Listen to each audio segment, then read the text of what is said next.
영어 한다고 그래서 어떻게 생각하셨을지 모르겠지만 한국어 말에 대해서 더 많이 연결지어서 얘기할 거기 때문에 내 영어가 너무 부족하다 뭐 이런 느낌 때문에 기분 나빠지 끝내 뭐 씁쓸한 마음이 들거나 그러진 않을 거예요. 그래서 맨 처음으로는 제가 문장을 읽고 그거에 대한 감상을 좀 나눈 다음에 문장은 하나, 한 문장 한국어, 한 문장 영어 이렇게 하면은 듣고 나서 의미라던가 아니면 그냥 소리에 대한 또 그런 감상들을 좀 얘기를 해주시면 좋을 것 같아요. 듣고 싶어요. 감상. 첫 번째 한국말인데요. 한국어인데요. 짧아요. 그냥 들으시면 돼요. 그에게는 언제나 비누 냄새가 난다. 어떠세요? 문학적인. 네, 또 깨끗한 사람입니다. 사실 전달하는 것 같습니다. 냄새가 더 상상이. 팩트. 그럼 사실묘사? 다시 한번 들어보실래요? 그게 그에게는 언제나 비누 냄새가 난다. 왜냐면 문학적이다라고도 하고 누구는 이건 팩추얼하다라고 했으니까 조금 다르게 들리는 것 같아요. 사람마다. 어떤 그 약간 문장의 소설적 감상을 얘기해야 되나요? 아니면 문장을 분석하면서 그 언어적 느낌을 설명해야 되나요? 한번 다 해보세요. 그래요? 네. 일단은 언어적 느낌이라고 한다면 그에게서는 언제나 비누 냄새가 난다고 했으니까 이건 약간 그 이미지를 감각적인, 후각적인 심상을 통해서 묘사하려는 시도잖아요. 네. 그러니까 이제 그걸 통해서 비누의 약간 청량한, 약간 같이 씻은 듯한 그런 느낌, 약간 그런 이미지를 부여하고 싶은 작가의 내적 그런 욕구와 함께 이게 만약에 번역이 된다는 가정하에 이렇게 정의하는 형식으로 하는 영어도 무엇은 어떻다, 무엇이 어떻게 된다라는 형식의 그게 될까 뭐 이런 생각도 같이 들거든요. 저는 뭐 아까 말했던 사실 전달 하나랑 호감을 표현한 것 같다. 두개 좀 생각을. 화자는 그러면 이 글을 좋아하는 건가요? 네, 그렇죠. 뒷냄새에 따라 다르겠지만 좋아하는 느낌 상상이 됩니다. 아니야, 살인자일 수도 있겠네. 그 얘기는 언제나 붙여주셔서 그런 거예요? 처음에도?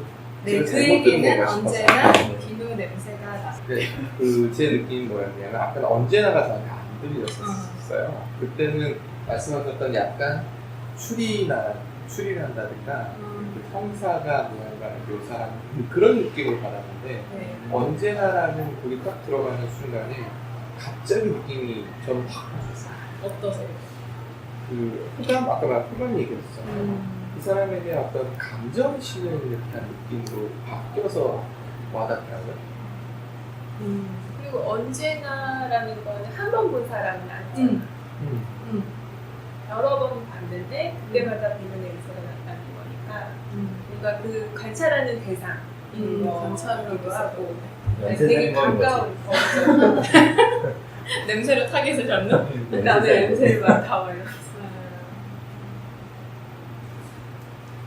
네. 거기까지? 연비 씨 뭐 말씀? 전 딱히 그렇게 주로 와닿는 안 하려고 거 없어요? 하는 편이라서 네. 되게 어리고 순수한 사람인 것 같아요. 그래요? 말하는 사람이? 아니야, 그 비누 냄새가 나서. 그 사람이 어린 사람 비누 냄새니까요. 그럴 수 있겠다. 그러게.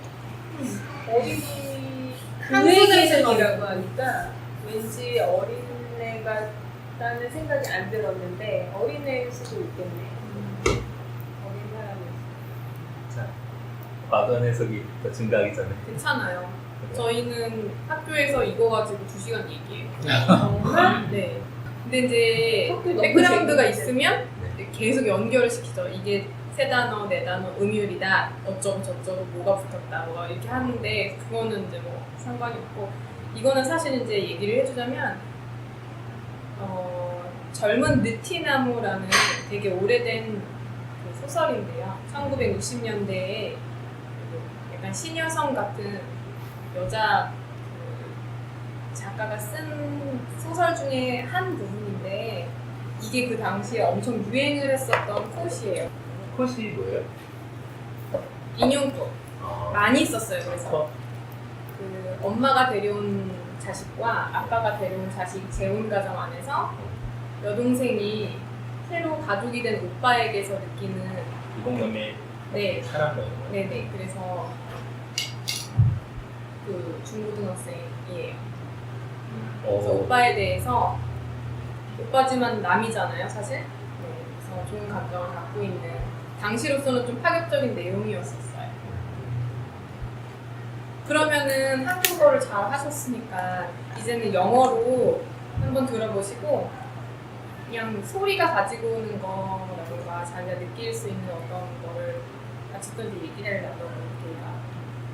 Lolita, light of my life, fire of my loins, my sin, my soul, Lolita. The tip of the tongue taking a trip of 3 steps down the palate to tap at 3 on the teeth, Lolita. 어떠세요? 보면 안 돼요. 보고 싶으시죠? 약간 소리가 네. 같은 자음이 반복되는 네네네. 그런 느낌이 드네요. 맞아요. 놀리카, 뭐 트윗, 뭐 스텝, 뭐 그래서 네. 네, 약간 그런 느낌이.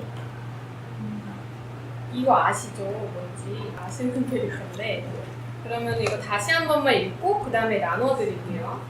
왜냐면 이거 읽으면 눈으로 보시면 사실 소리가 잘 안 들려서 저는 Lolita, light of my life, fire of my loins, my sin, my soul, Lolita.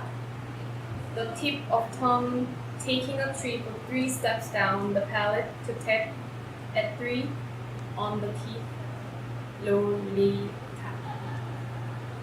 이거 그 롤리타라는 소설의 첫 구절이에요. 얘네는 우리는 보통 어미 부분을 이렇게 어미 부분에 음유를 넣는데 얘네는 첫 단어 그런 걸 고려서 쓰기도 해요. 영어도 라인이 있어요. 라인이라고 뒤쪽을 맞추는 것도 랩에서 보면 있어요. 한 장씩 그러면은 돌려서 가져요. 그래서 팜펠로나 7페이지에 여기 오른쪽 하단에 보면은 거기에 이제 여기를 보시면은 색깔 칠해져 있는 거 한번 같이 보시면은 아래는 제가 읽은 그 부분이고요. 위에 그 칸에 들어가 있는 두 가지는 민음사하고 문학동네에서 여기를 어떻게 번역을 해서 책을 썼는지 번역가 둘이서 다르게 했거든요.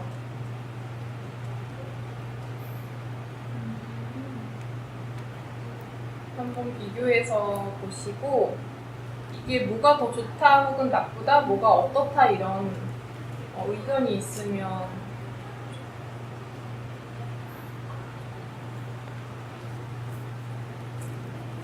어떠세요? 뭐가 더 좋아요? 팔레트가 뭐예요? 팔레트? 약간 그 팔레트 이렇게 칸칸이 있는 팔레트 있잖아요. 색깔 칠하게 그 팔레트 그거의 원 영어 단어 팔렛인데요. 팔렛 여기 우리 이빨 치열 같은 거 얘기하는 거예요. 문학동네 번역이 더 좋아요. 저 왜요? 문장으로 돼 있어. 위에는 단어로 다 끊었는데 이게 문장으로 돼 있어서 정말 훨씬- 말하는 느낌 나요. 네. 영어는 문장으로 되어 있는 건가요? 영어는 아까 듣기에 단어로 추측해주는 거예요. 맞아요. 그래서 이게 문장으로 영어는 되어 있지 않아서 민음사에서는 문장이 아니다라는 것을 살려준 것 같아요. My sin, my soul 이것도 단어거든요. 근데 마침표가 있으니까 이건 문장이 아니라서. 번역은 민음사가 더 잘 된 것 같은데 느낌은 문학동네가 더 좋아. 그 위에도 사실은 네. 문장이 아닌 거 아닌가요?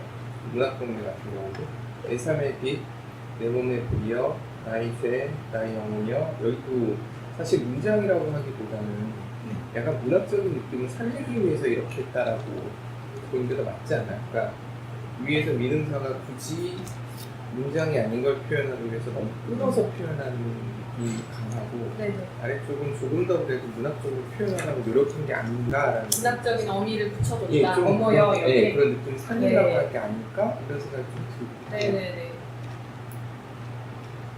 혀끝 나는 두 번째 문장이 마음에 안 드는 것 같아. 두 번째 문장?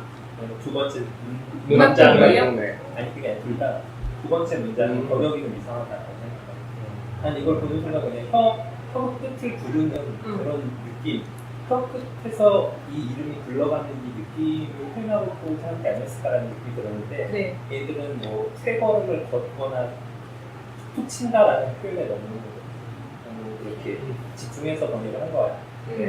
내 이 끝에서, 내 혀 끝에서 너의 이름을 계속 이렇게 되뇌이게 된다. 이런 느낌에 가깝지 않나 이렇게 생각이 개인적으로. 왜 여기에서 막 그 세 걸음 걷다 혹은 뭐 세 단계 여행을 하는 뭐 이런 거가 왜 들어갔을까요? 롤리타라는 단어에서 음절을 그렇게 나눴다 인것 같고요. 롤리타 이렇게 걔네들도 롤리타 이렇게 다른데 때문에 했던 것 같고. 네. 그게 가장 크지 않을까요? 네, 원문에 보면 taking a trip of 3 steps가 있어요. 이걸 버릴 수가 없는 거예요. 너무 중요한 이 부분에서. 그러다 보니까 한국말로 이렇게 막 해놓은 거예요. 이리저리. taking a trip 여행 간다가 분명히 있는데 그 영어로 하면은 사실 되게 음절이 tongue부터 take 앞에서부터 tip, tongue, take, trip, 3 steps 해가지고 palate to tap at 3 막 난리가 나잖아요. 이거 정말 노래처럼 지어놓은 거거든요. 근데 이게 이제 한국말로 하다 보면 얘네들이 서로 그런 연결고리가 없기 때문에 내용만 남아서 정말 재미없는 이상한 분위기가 좀 나죠. 그런데 이렇게 영어에서는 이렇게 like tip of the tongue, taking trip 이렇게 뭐 이렇게 음절에 강조되는 발음들이 계속 반복처럼 이렇게 계속 나오는데 한국으로 번역을 하니까 전혀 그 어감이라는 것이 완전 달라지니까 그런 거 되게 어려운 것 같아요. 차라리 그럼 이런 거 다 빼고 그 작가가 원하는 게 그 롤리타가 혀 안에서 부르는 그 발음이다라는 그걸 살려주는 다른 말을 썼으면 어때요? 저는 약간 번역에 그런 게 필요하다고 생각해요. 그쵸. 이게 이제 되게 첨예한 부분이에요. 왜냐면 그 우리나라 말로 예를 들어 시치미를 뺀다라는 표현을 했을 때 그것은 약간 관용구처럼 우리가 그런 느낌을 전달하고 싶은 건데 그 외국 애들이 시치미가 뭐야? 옆에서 찾아보니까 어떤 사람이 소유권을 이렇게 빼앗는다. 그거를 걔네가 그걸 번역을 어느 정도 수준에서 해야 될지 걔네도 고민할 거잖아요. 근데 그럼에도 불구하고 꼭 그 용어를 직역하지 않아도 이렇게 스무스하게 잘 원문의 느낌을 제대로 살릴 수 있는 그런 거는 있을 것 같다는 거죠. 그래서 그렇게까지 그 원 언어에서 번역된 언어로 끌어와서 다시 바꾸는 작업을 번안이라고 해요. 네. 그래서 원문이 많이 변화되어서 읽는 사람에게 아주 최적화되어 이상하게 느껴지지 않도록 아예 그런 번안이 또 있거든요. 그래서 여기에서 롤리타를 제가 가져온 이유는 우리가 이제 롤리타라고 하면 전에도 우리 잠깐 얘기 나왔었었는데 좀 터부시하는 어떤 그 소아성애에 대한 얘기다 이렇게 얘기하잖아요. 근데 이게 실제적으로 영어 문학에서 높이 평가받는 이유는 이게 이렇게 정말 아름다운 언어와 소리로 써져 있어서 너무 잘 계산된 듯이 예쁘게 써놨어요. 마치 소아성애를 아름답게 미화하는 것처럼. 그래서 이 사람의 그 결국 내용과 형식이 거의 일치한다라는 느낌이 나는 영어 소설이 되거든요. 그 롤리타 실제 소설이. 너무 그 사랑이 아름답게 느껴질 만큼 언어를 아름답게 표현을 해놓은 거예요. 그래서 이제 제가 첫 구절을 좀 이게 강렬하니까 가지고 왔고 이 얘기를 하면서 우리가 혀 이런 얘기가 나오고 사실 첫 번째 문장에 로인스라고 이 단어는 결국 또 다른 의미도 있지만 그 뭐지? 생식기거든요. 근데 이거를 다른 단어들이 많은데 딥도 있고 페니스도 있는데 로인스 왜 썼을까? 이건 이제 격에 또 다른 이 단어, 이 작가가 이 단어를 선택한 데 또 이유가 있을 것 같아요. 여튼 그래서 되게 아름답고 자기가 정말 아름다운 조합으로 이 내용을 정말 아름답게 꾸미기 위해서 여러 가지 장치를 해놔서 실제 원문이 읽을만하다라는 평가를 받는 거죠. 내용은 차치하고. 노인이라는 게 열정이라는 말에 나온 거예요? 아니면 아니야, 몸이라고 그 단어를, 그러니까 사실 남성의 생식기인 거예요, 그냥. 이거는 그냥 거기예요. 여기서 그냥 근데 그 단어를 쓸 수가 없는 거죠. 아 정말 딱 그 뜻이에요? 네, 찾아보면은 여러 가지 뜻이 있는 게 아니라 그냥 그 부분쯤 고기에도 쓰거든요. 텐들로인, 아무튼 로인이라는 단어가 딱 그 하나 단어 넘버 원 그 첫 번째 뜻이 아니지만 그게 남근이 밑으로 내려가면은 여기서는 분명히 그거를 쓴 거거든요.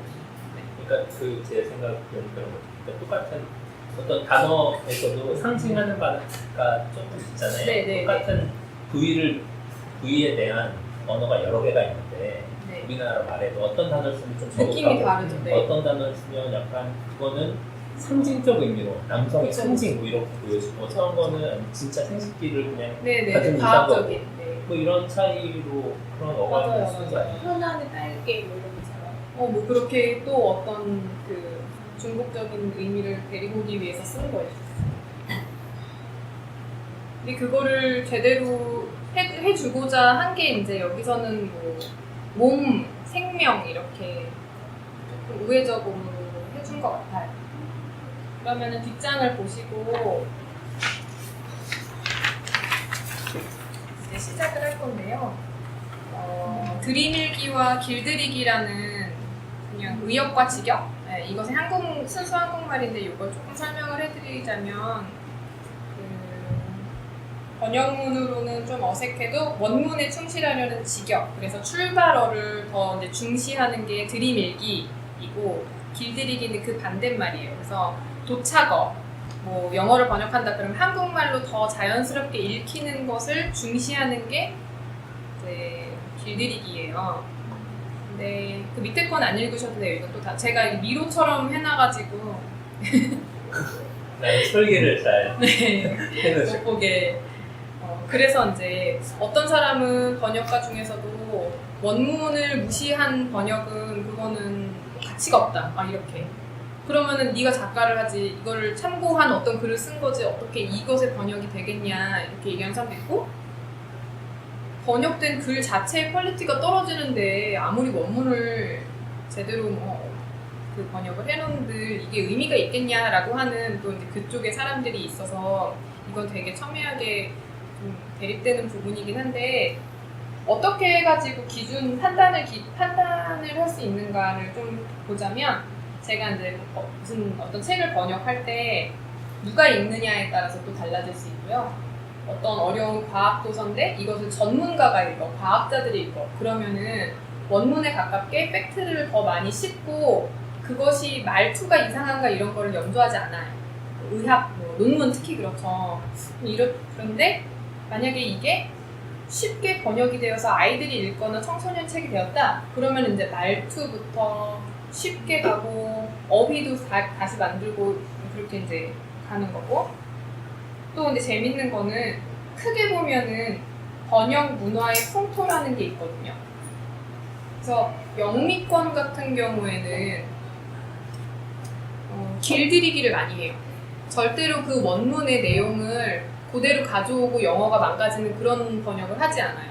그래서 사람들은 가끔 이 원작자가 어느 나라인지 잘 모른 채로 그냥 그게 소설이 너무나도 영어 자체로 세련되기 때문에 그냥 읽는 경우가 많고 어떤 경우는 체코 소설인데 영국에서 번역되었을 때 체코의 무슨 길 이름, 주인공 이름 다 영국 사람 이름으로 바꿔요. 네. 그래서 이질감 느끼지 않도록. 그래서 읽는 사람은 모두 다 이게 어느 나라 그건지 잘 모른 채로 그렇게 길들이기를 많이 하고요. 그래서 그런 게 가능할까요? 왜 아마존 베스트셀러 중에 막 터키 사람이 쓴 소설 베스트셀러, 뭐 파울로 코엘료라든가 이런 외국 작가들의 소설들이 그쪽에서 되게 잘 팔리고 그렇게 베스트셀러가 되는 게 번역 과정에서 거부감 없이. 네, 그렇게 하지 않을까라는 생각이 들거든요. 왜냐면 그 사람들은 영어로 쓴 건 아니잖아요. 네네. 그런데 또 그렇게 쉽게 되는, 우리는 우리의 입장에서 베스트셀러가 되는 건 외국에서 유명했다, 그래서 수입해 와서 이미 유명한 걸 해서 네. 베스트셀러가 되는 게 대부분이지만 거기서는 그렇지 않으니까, 그러니까 외국에 있던 어떤 작가에게 좋은 소설을 가져와서 보냈는데 그쪽에서 이렇게 잘 된 거잖아요. 그러니까 그렇게 되면 이런 길들이기 과정이 필요 잘 시스템화 돼 있어서 그런 게 아닐까라는 생각이 들었어요. 그럴 수도 있고 워낙 그 작가가 되게 유명한 사람이면 이미 유명해서? 네, 이미 유명해서 근데, 그럴 수 있잖아요. 근데 우리나라 입장에서 베트남에서 유명한 작가의 소설이야. 혹은 뭐 우리나라보다 못 살거나 좀 약간 문화권이 다른 데서 잘 쓰여진 소설이 들어왔다고 했을 때 그렇게 이렇게 히트를 할 가능성이 있을까? 그런 생각이 들거든요. 얼마 전에 그 김영하 그 책 읽는 그 방송을 들었을 때 허삼관 매절기를 들었어요. 저도 그때 기억났는데, 제가 대학교 들어가기 전에 그 소설이 나왔고 대학생 때 그걸로 된 연극을 봤는데, 그리고 소설 읽었거든요. 근데 그때 처음 느낌은 중국 같은 나라에서 쓰여진 소설이나 작품이 우리나라에 들어오면 재미가 있을까? 이런 생각이 들었어요. 약간 문화적 무시 같은 그런 편견이 있었거든요. 걔네들은 약간 사회가 개방적이지도 않고 그런 데서 쓰여진 소설이 과연 우리한테 감동을 줄 수 있어요? 라고 생각을 했었는데, 그런데 재밌었어요. 근데 아무튼 초반에 그 편견이라는 게 생기는데, 미국에서도 외국 소설을 들어올 때 많은 물론 걔네들은 다민족 국가라는 특성이 있겠지만, 이민자들이 만든 나라지만 그래도 약간 이슬람 국가라든가 약간 걔네 그 서구 문화권이랑 좀 많이 이질적인 부분이 에서의 작품이 들어왔을 때는 언어를 바로 이렇게 직역을 하면 좀 그런 인식이 있지 않을까? 뭐 이런 생각이 들었어요. 혹시 그 부분에 대해서 아시는 게 있거나? 그 조금 있다가 아마 그 얘기가 나올 것 같아요. 왜 그렇고 왜 안 그렇고 거부감이 왜 있고 우리는 거부감이 있는데 왜 원문을 조금 더 많이 살리는가, 우리나라의 경우 그런 것을 조금 이제 다른 예시를 보면서 알 수 있는데요. 과거로 돌아가면 르네상스 시절에 이제 불어가 보통 그 유럽을 다 했었던 공용어였을 만큼 프랑스가 되게 이제 힘이 셌을 때는 프랑스가 이제 라틴어, 예전에 그 그리스어로 써져 있었던 고대 그 문학 작품들을 번역하면서 엄청나게 길들이기를 했어요. 그래서 자기네 프랑스어로 했을 때 정확하고 아름답고 수려할 수 있도록만 만들었어요. 그 예전 그 원문을 다 그거 하고. 근데 사실 이거는 자신의 나라의 약간 그 위상과 좀 많이 연결이 되어 있는 게, 일본을 예로 들자면 일본 사실 우리나라 언어에 엄청나게 많은 영향을 미쳤거든요. 그래서 현재 우리가 뭐뭐의 뭐뭐적이다 뭐 이렇게 하는 모든 막 그런 것들이 굉장히 일본어랑 많이 연결되어 있다라고 얘기하는데, 예전에 일본이 사대주의가 굉장히 심하고 그 신문물에 대해서 되게 오픈되어 있는 만큼 엄청나게 외국 것에 대한 동경이 높아서 한 작가의 경우 번역하는 사람이 영시를 번역을 해오는데, 이거는 아주 1900년대 얘기인데, 영시를 번역할 때 어순을 바꾸지 않고 일본어로 바꿨어요. 완전하게 영어 순서대로 일본어로 해놓으면은 사실 일본어가 우리나라 어순하고 비슷하니까 말이 안 되잖아요. 그래서 이해를 못하는 사람은 소양이 그 문학적 소양이 낮은 것이니 더 학문을 하고 돌아와서 내 시를 읽어라. 너는 이 시를 읽을 자격이 없다. 이런 식으로 해서 어쨌든지 간에 번역을 원문 중심으로 하는 그렇게 심한, 여기서는 과격한 들이밀기를 했다라고 하는데, 이게 언제부터 없어졌냐면은 1970년대하고 1980년대 일본 경제가 도약하고 자국 우리는 이제 문화와 사회에 자신감이 생기면서 이것이 변화했다고 해요. 그래서 일본어로 자연스럽게 한쪽으로 바뀌었대요. 그래서 우리나라의 경우 만약에 우리나라의 그 번역하는 풍토가 영어는 영어의 맛을 살려야 돼 이런 식의 풍토라면은 사실 독자들도 거의 그런 거거든요. 그 뭔가 읽었을 때 영어적 표현이 나왔어도 뭐 거부감이 없고 뭐 이렇게. 근데 이제 만약에 여기서 말하듯이 우리나라 사회와 문화에 대한 자신감이 커지며 그런다면 마치 현재 영국이나 미국처럼 한국어를 완전히 바꾸고자 하는 그런 글들을 읽고 싶어 하게 될 것이다. 아직은 그 정도는 안 된다. 뭐 그런가 보다. 그런가요? 네. 그런 생각을 제가 해봤어요. 이걸 정리를 하면서.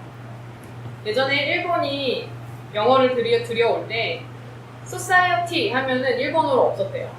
단어가.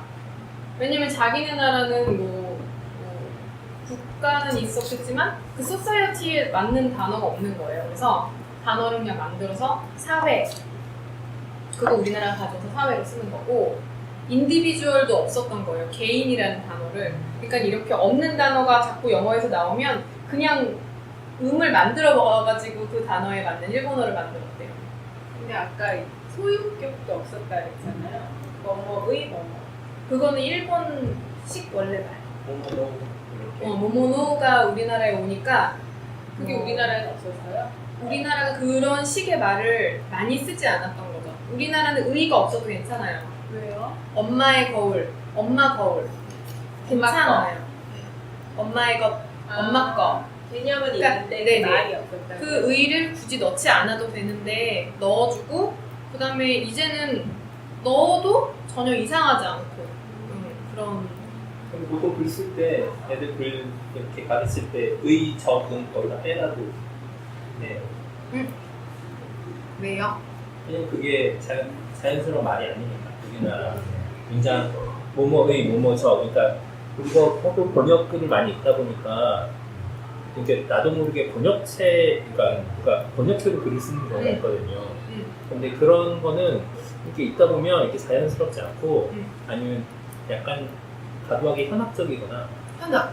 그러니까 그런 느낌이 들어요. 아니 소리. 현악이 뭐지? 그러니까 약간 좀 있는 체하는 아 있는 체.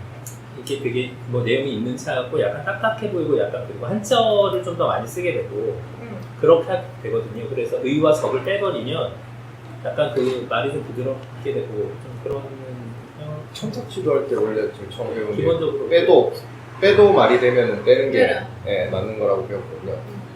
보통 그래서 그런 의라든가 아니면은 의 뭐, 적이 예, 대표적이죠. 그런 애들 거죠. 그거 많이 쓰게 되니까. 글자 늘리려고 많이 쓰게 돼요. 의식적으로. 근데 그것을 넣었을 때 자연스러운 경우도 굉장히 많아요. 그건요 아마 용어를 우리가 용어 안에 이미 어떤 의미가 함축되어 있는 거예요.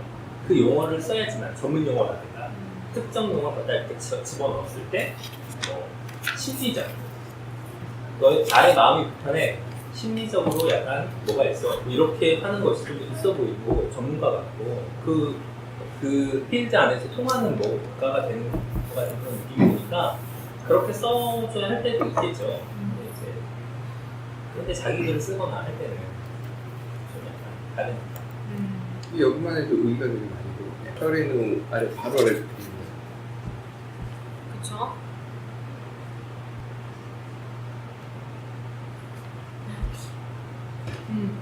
빼고서 읽어보면 약간 어색한 느낌도 들고 한 거는 우리가 익숙한 것 때문에 그런가요? 그렇다고 봐야 되나? 의에 너무 익숙해졌기 때문에. 아니 보통 이렇게 이렇게 네. 이렇게 한 문장에서 하나 정도 나오는 거까지 많이 하진 않고요. 네. 뭐뭐가 이렇게 반복되거나 한 문장에서 두세 개 있으면 아, 연달아서? 네, 눈에 띄게 되는 거죠. 뭐뭐 적두. 네, 적도 그렇고 적도 뭐 문단에서 한 문단에서 한두 개. 정의할 때 이렇게 하면 뭐 적절하게 뭐 잘 썼는지 좋지만 뭐 자신의 심리를 표현할 때도 뭐뭐 한 것 같고 뭐뭐 적이고 이렇게 계속 반복해서 쓰면 그거는 약간 표현상에 그러니까 어감이 자연스럽지 않다의 개념인 거죠. 그리고 아마 여기 말씀하신 혈액누에서 음. 첨삭지도 한 100개 몇 개 있는 것 같은데 예, 그쵸. 예, 옥년의 부모가 옥년의 이름을 아니라 그냥 보통 옥년의 부모가 이름을 지을 때 옥년의 모양과 같이가 아니라 옥년과 같이라고 할 거예요. 그러니까 의가 없어져요 거의 다. 그러니까 만약에 이렇게 그러니까. 올바르게 예, 뭐 이럴 때 자소서라든가 이런 거 쓸 때 보면 이제 이런 걸 다 빼거든요 사실 보통. 그쵸. 거슬리죠. 네.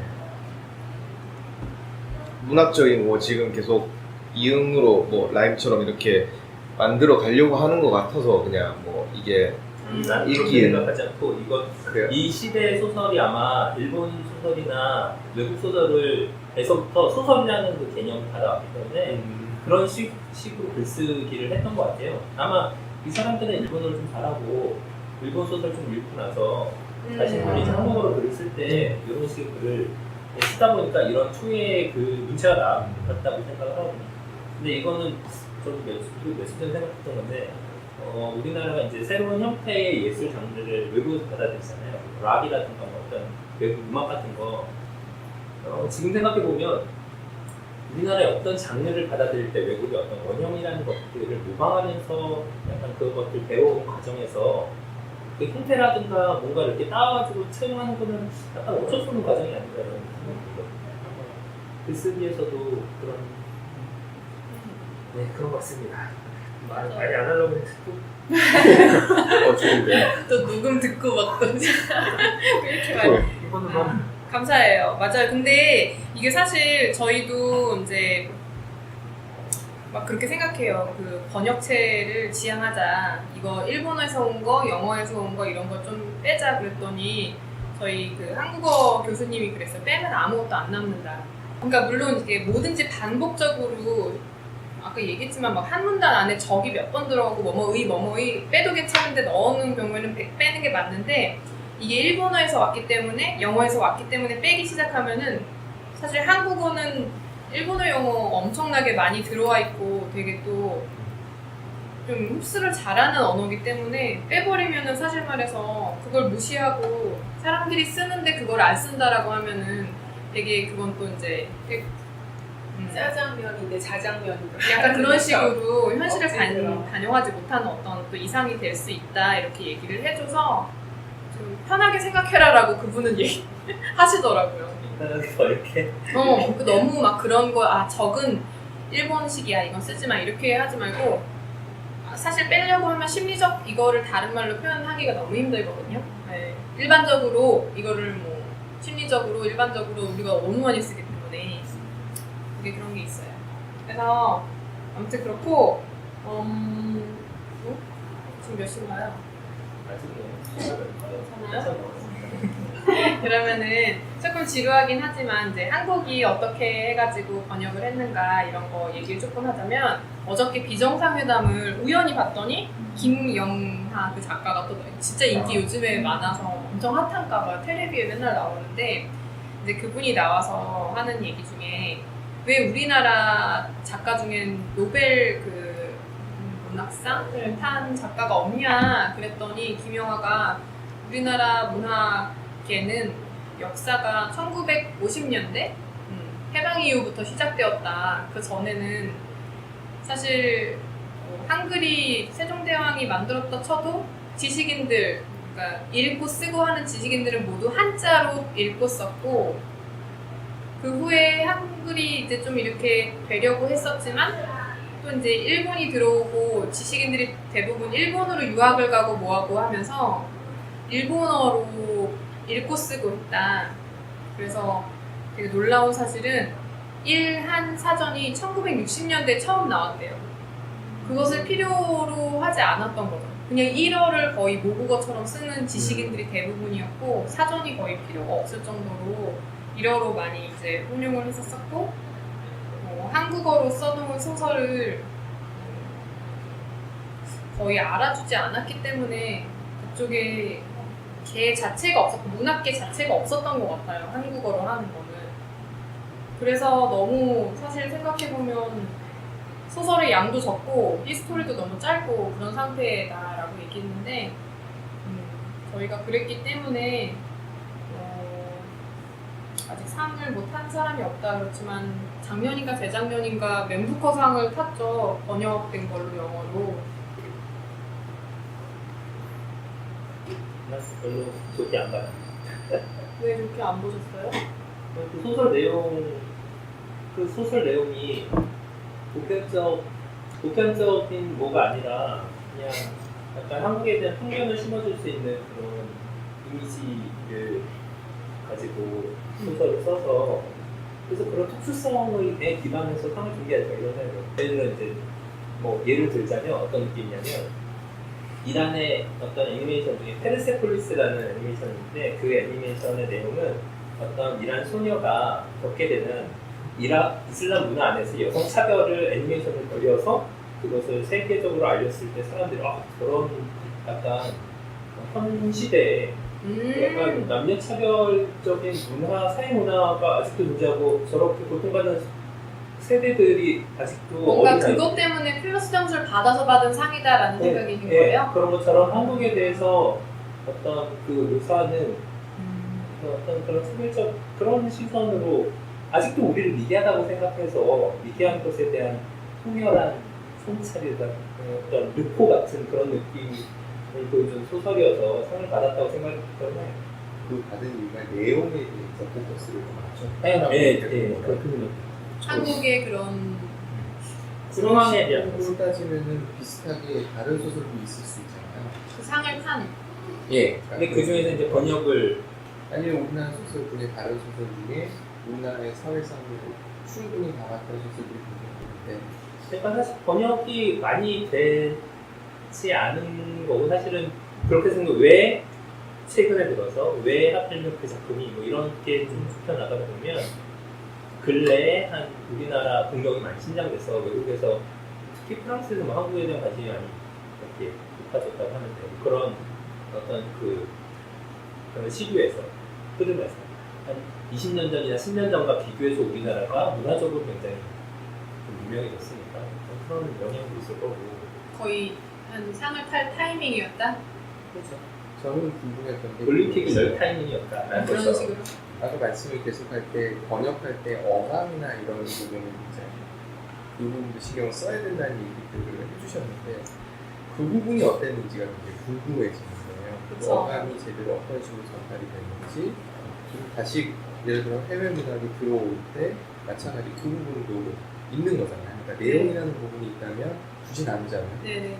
어감, 운율 이런 느낌도 있을 텐데 네. 이 두 가지가 동시에 전달되기 그렇게 쉬운 일은 아닐 것 같아서 맞아요. 그럴 때 어디에다가 더 치중할 것이냐는 생각도 들고 아까 말씀하셨던 그런 문화적 자부심 이런 거 한번 생각을 해보면 예를 들어서 어떤 문항을 가져올 때 그 내용을 살리는 데 집중할 것인지 아니면 그게 문화 그 해당 나라에서 제3문해를 생각해서 필요에 의해서 재창조에다 포커스를 맞추는지 굉장히 궁금해지는 포인트가 되더라고요. 저는 들으면서.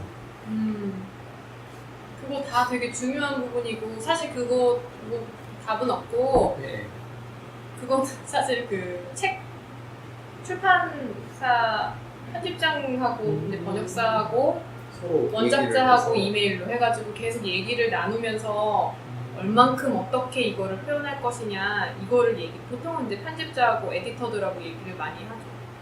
그건 이제 현재는 작가가 살아있는 경우고 네, 작가가 돌아가셨거나 아니면 진짜 없다. 고전인 경우에는 그게 이제 어렵다는 지금 그쵸. 말씀하신 경우는 그래도 작가가 표현하고 싶었던 걸 표현할 수 있는 길이 열려있는 반면에 고전인 경우는 어려워진다는 얘기가 되거든요. 그렇죠.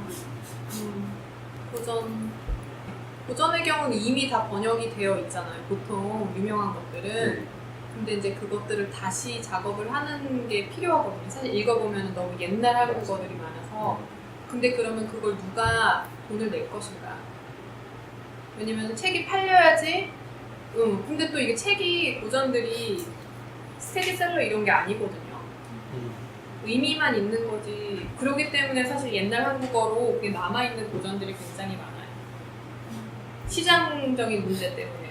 제일 신기한 건 저는 성경이었어요.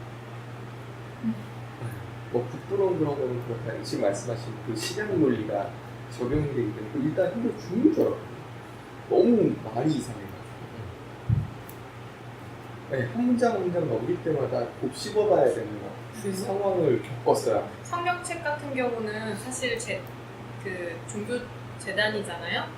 거기는 기독교라면은 그 기독교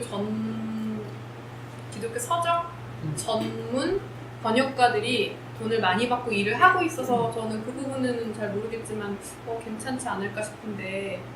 그렇지도 않아요. 그래요? 성경은 여러 버전이 있잖아요. 예, 아니면 그렇죠. 어려워야 되기 때문에가 아닐까요? 그러니까 그걸 잘 모르겠어요. 너무 힘들어요. 의도적으로? 네.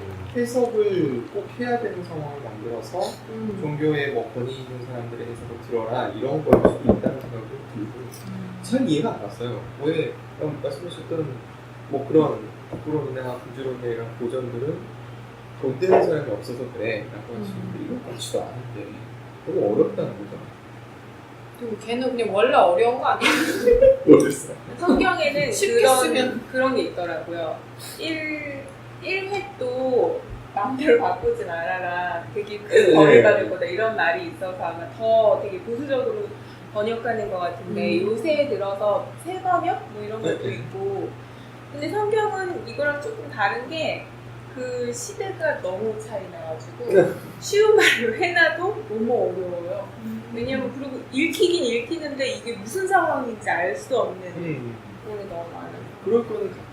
그래서 아까 말씀드렸던 저자하고 얘기를 할 수 없는 게 대표적인 것 중에 하나다 보니까 그게 더 어려워지겠다는 생각이 들기는 하더라고요.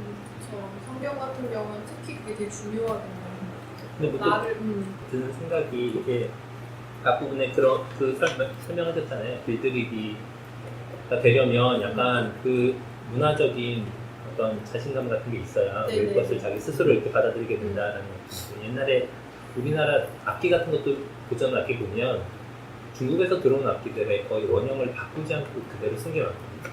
그러니까 편경 같은 거라든가 이렇게 돌 깎아서 이렇게 때리면서 도레미파솔라시도 맞추는 거 있잖아요. 그런 거라든가 양금이라고 해가지고 이렇게 선 해갖고 퉁퉁퉁 치면서 하는 거. 근데 이미 양금은 피아노로 발전을 했고 편경 같은 것도 무슨 실로폰이나 이런 걸로 다 발전을 했어요.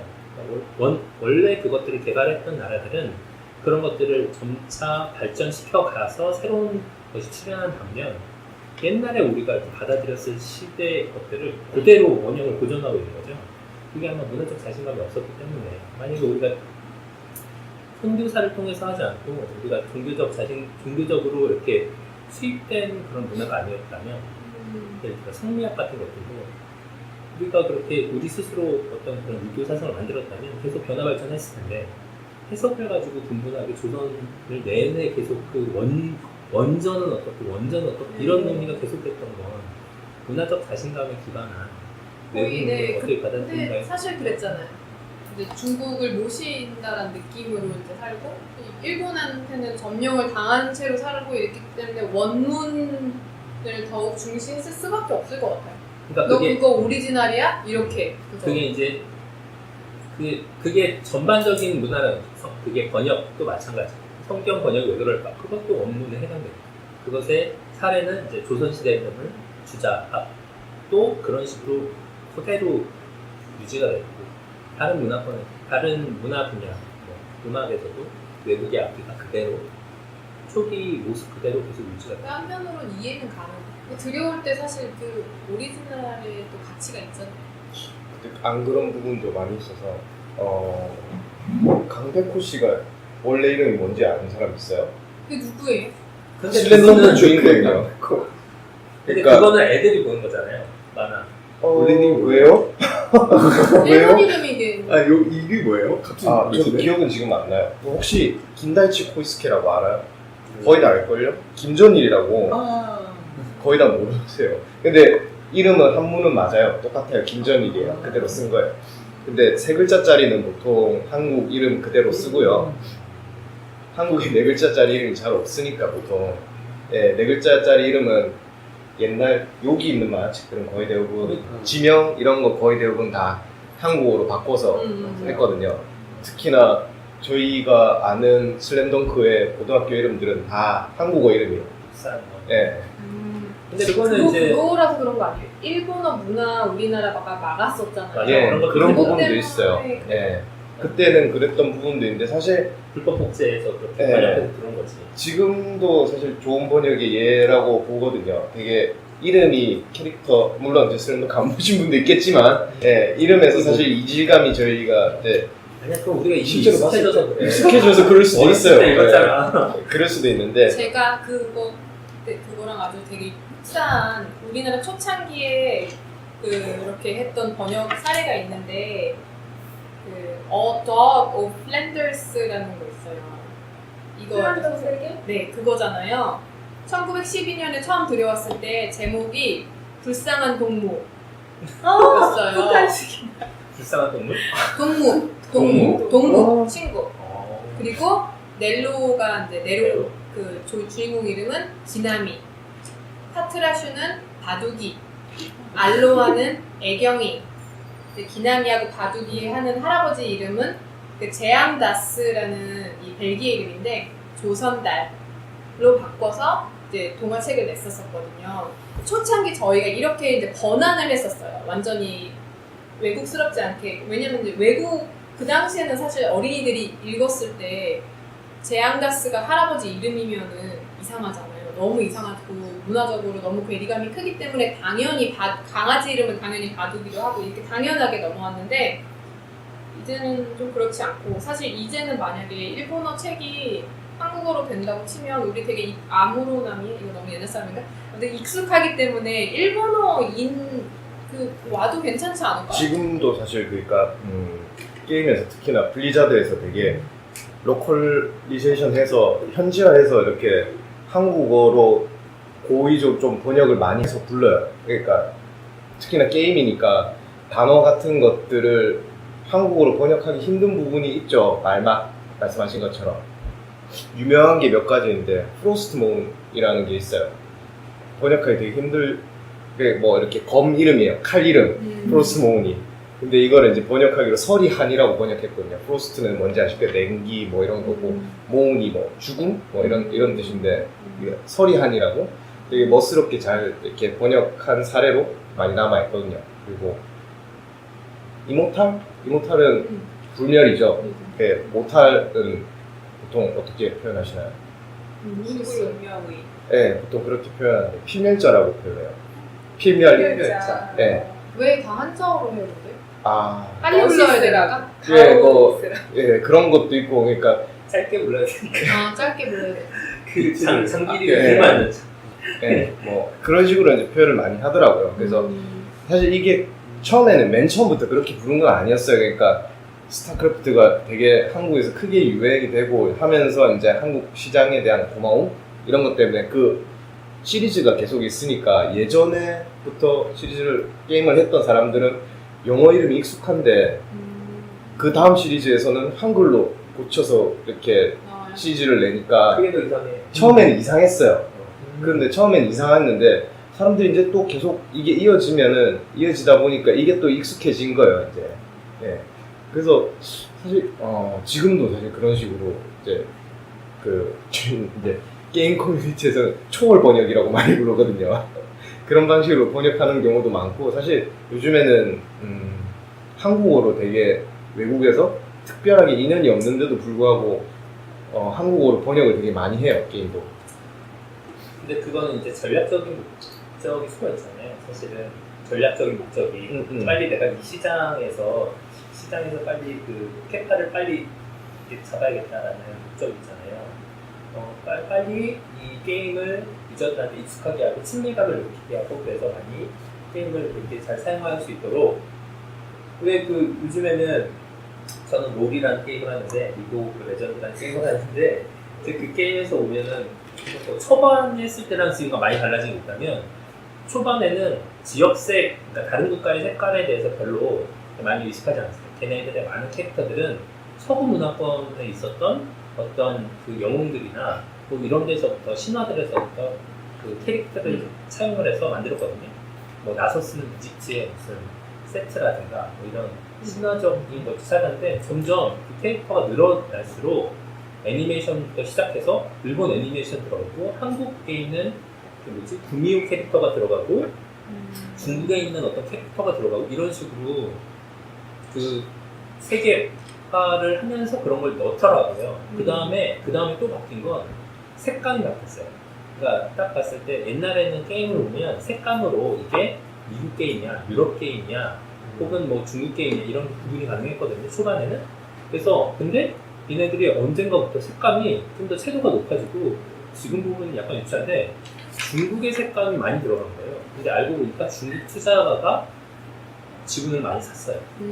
중국 디자이너가 많이 들어요. 그러니까 중국 필드가 그 시장이 넓기 때문에 글로 그런 쪽으로 바꿔가는 거죠. 그러니까 사실 번역 어떤 문화 컨텐츠든 간에 그 목적에 따라서 내가 어느 시장에서 어떻게 접근하고 뭐 그런 목표가 있을 거잖아요. 그런 거에 따라서 친밀도라는 것은 조정하는 거죠. 만약에 옛날에는 소수의 지식인들이 외국 거를 수입을 해서 내가 생각하기에 대단한 것 같아. 그러면 원전을 많이 훼손하지 않고 그대로 성스럽게 유통을 시키려고 노력을 했겠죠. 그것도 유통도 아니고 성스럽게 내가 너희에게 신학문을 보여줄게. 이런 식으로 이렇게 출판을 했겠지. 그렇지만 이제는 다르잖아요. 소설 출판 같은 게 외국에 있는 원전을 가져다가 소개하는 게 아니라 이거 우리나라에도 잘 팔릴 것 같아 라는 개념이라면 이건 상업적 마인드니까 훨씬 더 잘 읽힐 수 있도록 번역을 해야 되는 거잖아요. 그러니까 예전과는 상황이 많이 달라지는 거죠. 실제로는 어때요? 실제 필드에서는 어떤 쪽을 어떤 쪽으로 기운 번역이 훨씬 더 판매에 도움이 된다 그런 게 있나요 혹시? 저 잘은 잘 모르겠는데 아직 필드에 나가서 실제로 번역을 하고 있는 건 배우고 있기 때문에 그렇지만 그거는 되게 단순하지 않고 아까 전에 얘기했다시피 타겟이 누구냐 얼만큼의 기간 동안에 해야 되느냐 이런 현실적인 거 있죠. 그리고 뭐 이게 뭐 저작권이 뭐 언제까지기 때문에 얼마 수익을 예상하고 있으니 어느 정도까지만 하자 이런 식으로. 그리고 이 사람의 뭐 원작자가 그다지 유명한 사람이 아니니 내용을 따라가서 어색하지 않게 이쪽 우리나라 쪽 한글 쪽으로 끌어오자 이런 거를 이제 편집자와 상의를 하게 되는 거죠. 되게 그거는 또 되게 현실적으로 판단하는 부분인 것 같아요. 말씀하신 건 약간 일맥상통하는 부분이 있네요. 네, 시장성이 좀 너무 중요하기 때문에 요즘에는 되게 뭐 유명한 작가들이야 이제 그거 잡고 있는 번역가들이 워낙 있고 이제 그거는 그 사람이 이제 하는 거겠지만 엄청 유명한 거 읽어도 너무 어색하잖아요. 독자로서 책을 살 때는 이상해. 원본이 어떤지 전혀 알지 못하잖아요. 제가 그 원본을 보고 읽어본 적도 없고 그 독자 입장에서는 그냥 제가 읽기 편하게 한국말로 예쁘게 써져 있으면 훨씬 더 문학이니까 받아들이기 좋을 것 같은데 그 진짜 뭐 밑에 책이면 그 사람이 뭐라고 썼는지 알 수가 없잖아요.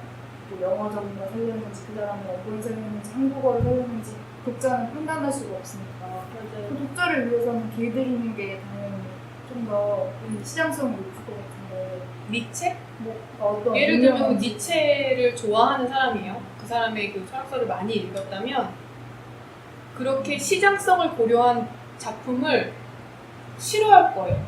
아, 왜 니체를 이렇게 망가뜨려놨지? 이렇게 생각하는 사람도 분명 생기는 거예요.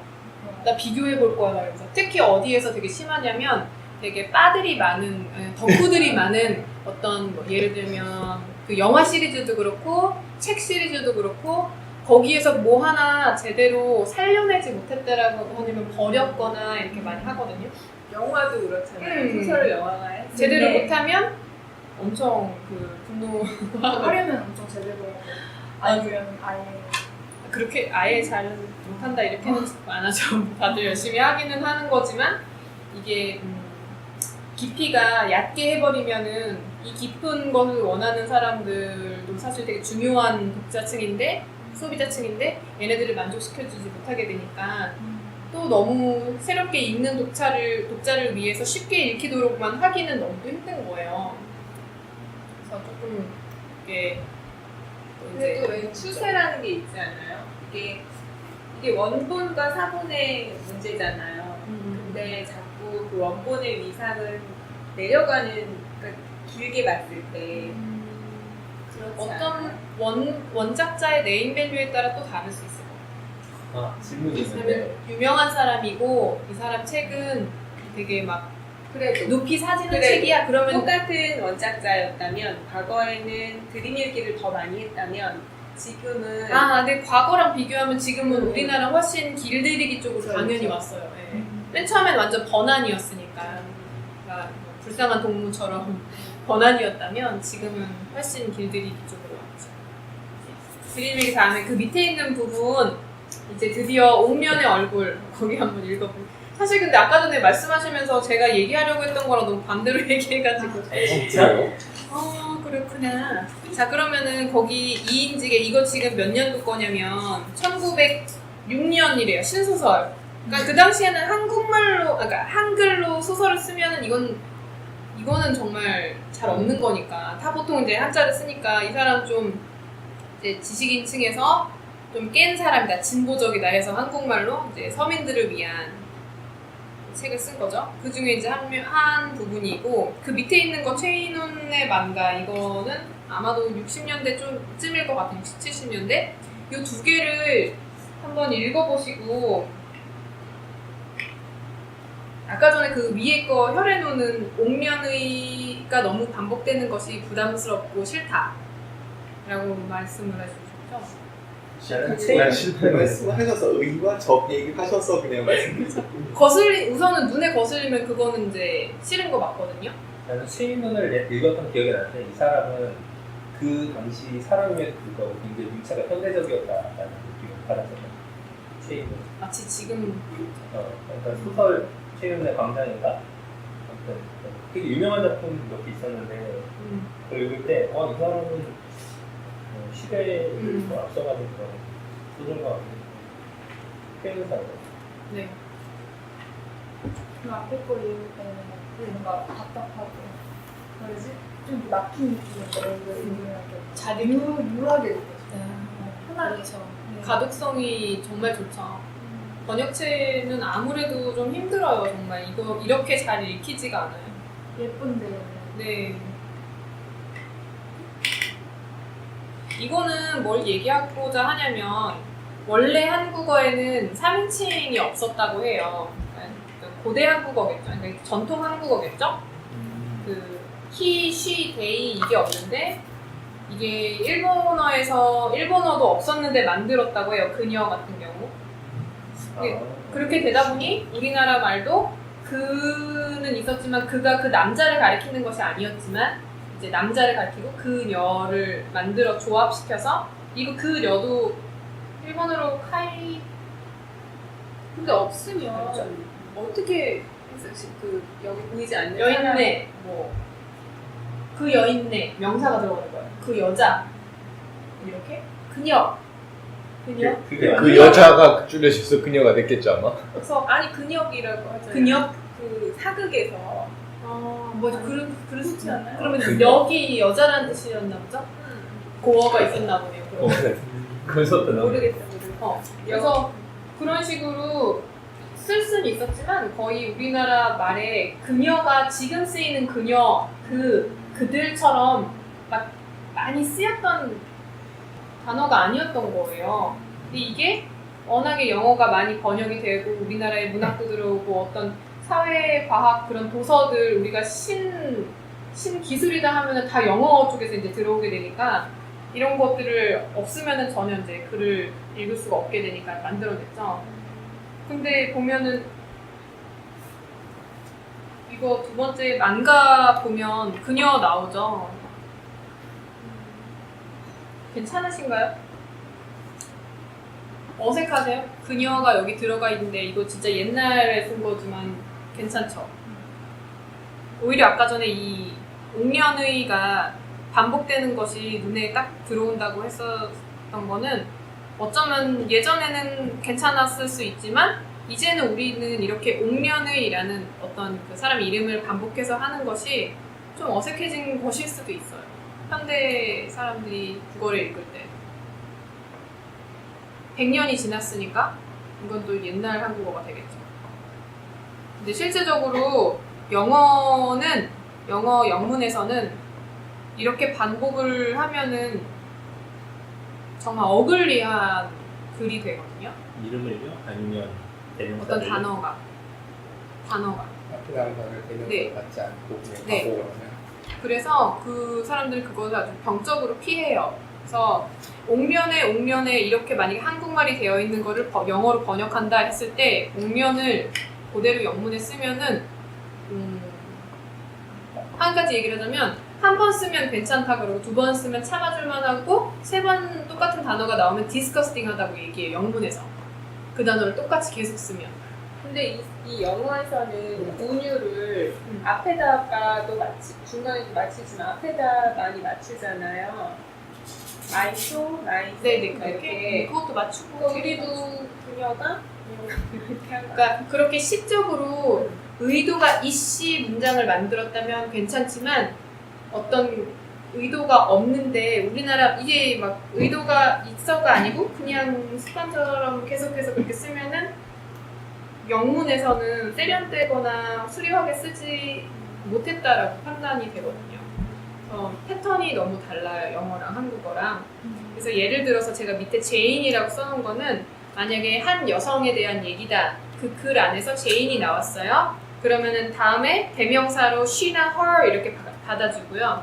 그 다음에는 그 문장 내용에 따라서 그녀를 지칭할 수 있는 the little girl with tragic childhood라고 받아줘요. 그러면 이걸 읽지만 우리는 그녀가 제인이라는 걸 알아요. 그죠?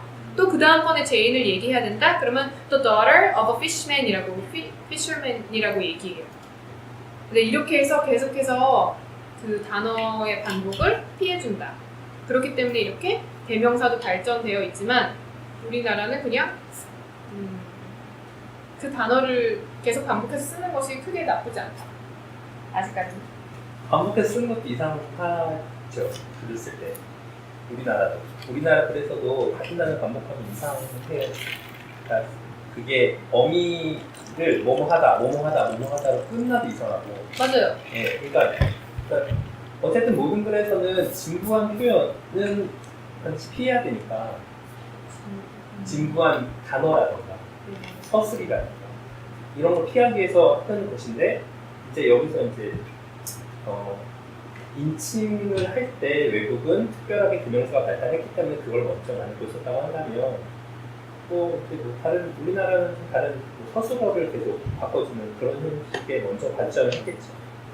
어떻게 좀 차이를 과장해 보자면 당연히 어느 나라 말이든 그 시가 아니고서는 노래가 시가 아니면 이게 말이 너무 반복되면 동어가 계속 반복되고 지겨운 건 맞지만 영문에서는 그거를 좀 더 극도로 의도가 된 게 아니라면 피해야 한다라는 거. 근데 사실 글로 써놨을 때 한국어 예를 들어 자본주의에 대한 글이에요. 자본주의는 뭐 해서 민주주의와 함께 우리나라의 발전에 어쩌고저쩌고 자본주의에 따라서 어떤 일이 일어났다. 또한 한국에서 자본주의는 자본주의 나왔을 때 우리가 읽었을 때 이렇게 의식하지 않으면 나쁘지 않거든요. 근데 그 영문에서는 캐피탈리즘이 계속 그 단어가 계속 나오면은 엄청 못 쓴 글이 돼버려요. 옛날에도 그랬어요. 영문에서는 같아요. 네. 에서도 네네네. 그러니까 근데 이런 자본주의는 대체할 만한 이거는 이렇게 바꿀 수 있지만 더 시스템, 아, 더 인스티튜션 계속해서 그 단어 더를 붙이면서 그 단어를 바꾸는 단어를 써줘요. 뭐 모두가 사랑하는 그 사회 시스템 뭐 이런 식으로 막 하는 거 있잖아요. 그렇게 써주는 거예요. 그런데 만약에 그런 단어가 나왔을 때 그 영문을 읽고 모두가 사랑하는 그 사회 시스템이라고 쓰면 안 되고 이게 자본주의를 의미하는구나를 파악을 해야 되는 거예요. 읽었을 때. 딴 소리가 아니구나. 그 단어 반복 안 하려고 다른 걸 썼구나. 이렇게 그 정보를 우리가 수능 보기 전에 줬으면 되지 그러게요. 관련이 있나요? 모르겠다. 어쨌든 영문에서는 그 단어 바꾸는 게 너무 많아서 사람을 헷갈리게 만드는 경우가 많아요. 왜냐면 이게 막 제인이라고 나왔을 때 she, the little girl with childhood까지 괜찮은데 또 다른 단어 바꿔놓으면 얘가 다른 인물인가? 라고 헷갈릴 수도 있게 되기 때문이죠. 그 다음에 그 밑에 나온 거 그 1번하고 1번에 두 문장, 2번에 두 문장 있잖아요. 요거 차이 어떻게 보세요? 밑에 게 더 좋아요. 번역체? 음. 위에 게 번역체. 편해요. 밑에 게 더 편해요? 위에 문장은 그러면 어떤 특징이 있는 것 같아요? 보호를 요청했다고 무분별한 개발은 자연 파괴를 낳는다? 요거 뭔가 명사화한 단어가 많을까? 형용사 명사의 기사와 에세이 느낌? 아, 기사에서는 이렇게 된 걸 네, 볼 수 기사 있죠? 느낌이고 아래 좀 에세이 느낌. 첫 문장은 무분별한이 개발을 수식하고 자연 파괴. 그러니까 이게 영어에서 구조가 보이세요? 네, 뭐 그런 느낌이 나고 무분별하게 개발 이거는 우리나라에서 서술을 하잖아요. 네네네. 어떻게 뭐가 되었다라는 서술형이라면 이것은 수식형의 느낌이 든다는 거죠. 첫 번째. 네. 근데 그 글쓰기 하면 이렇게 밑에처럼 하면 되게 편안한데 자꾸 위에처럼 하게 돼서 네. 글이 너무 막 좀 불편한. 어글리해지죠, 네. 어글리. 저는 다 어글리로 쳐버려요. 저는 다 어글리. 맞아요. 근데 이거 사실 위에 거를 뭐 신문이라던가 사설에서 읽는다라고 하고 밑에 건 에세이 느낌이 난다라고 했던 게 사실 두 번째 문장이 제가 느끼기에는 조금 더 자연스러운 한국어라고 생각을 하는데 보통 첫 번째 문장을 간결하고 힘차고 세련됐다라고도 느낀다고 해요. 이게 되게 우리가 되게 많이 번역체에 익숙해져 있다. 많이 이렇게 쓰기 때문에 이제는 우리가 크게 이상하지 않다. 근데 사실 여기에서 그 영어 번역체의 특징 중에 하나가 나오는데 주어랑 목적어에 생명체가 아닌 개념어, 시간, 어떤 추상적인 것을 넣어서 이렇게 쓰는 거죠. 근데 전통적인 한국어의 경우는 주어에는 항상 사람 혹은 이렇게 생명체가 들어가서 그것이 능동적으로 무엇을 한다라는 서술어가 나오는 그런 형식의 것을 좀 보통 쓰게 되거든요. 그래서 만약에 주어가 무분별한 개발이라면 이걸 그냥 주어로 안 잡아버리고 이렇게 밑에 있는 것처럼 뭐 하면 이렇게 하는 문장으로 구로 가버리는 거예요. 이제 하지만 우리는 익숙해졌으니까 1번의 그 첫 번째 문장들도 다 괜찮은 거죠. 그럼 옆으로 가서 The doctor's careful examination brought about the patient's speedy recovery 했을 때 첫 번째 문장은 또 우리가 봤다시피 의사의 꼼꼼한 진찰은 하면서 이 개념이 진찰이 환자의 빠른 쾌유를 게다가 이제 목적어가 또 개념이죠. 쾌유를 가져왔다. 개념이 그러니까 진찰이 사실 쾌유를 가지고 왔다라는 되게 어색하지만 우리 이게 무슨 말인지 너무 잘 알고 있죠. 뜻이 이미 너무 통해버린 거예요. 나중에는 어쩌면은 영어를 하는 세대가 어른이 되면은 이게 전혀 이상하지 않다고 생각할 수도 있어요. 밑에 있는 거는 의사가 꼼꼼히 돌봐준 덕분에 환자가 빨리 나았다는데 이게 신문 기사에 나올 수 있을까요? 이건 또 격이 안 맞죠. 좀 그렇죠. 이거 말하는 것 같아요. 그죠? 이거는 되게 약간 구어처럼 나오죠. 문어가 아니라. 이게 익숙해서 그런 건가요? 그러면 익숙함의 문제인가요? 아니면 그것 때문에 생긴 느낌인가요? 아니 원래 이를 썼는데 우리가 워낙 번역체에 익숙해지다 보니까 아래 것이 기사로서의 그쵸. 느낌이 안 드는 거. 거의 제 생각에도 아무래도 얼마만큼 우리가 번역체에 많이 노출이 되어 있는 세대인가에 따라서 다를 것 같아요. 그래서 예전에 제가 무슨 특집으로 다큐멘터리 텔레비에서 1980년대 길거리에 가는 사람을 인터뷰하는 그런 비디오 클립을 봤거든요. 이 사람의 말투가 너무나도 이상한 거예요. 80년대 길거리에서 젊은 남자가 얘기를 하는데 북한 사람처럼 말을 하더라고요.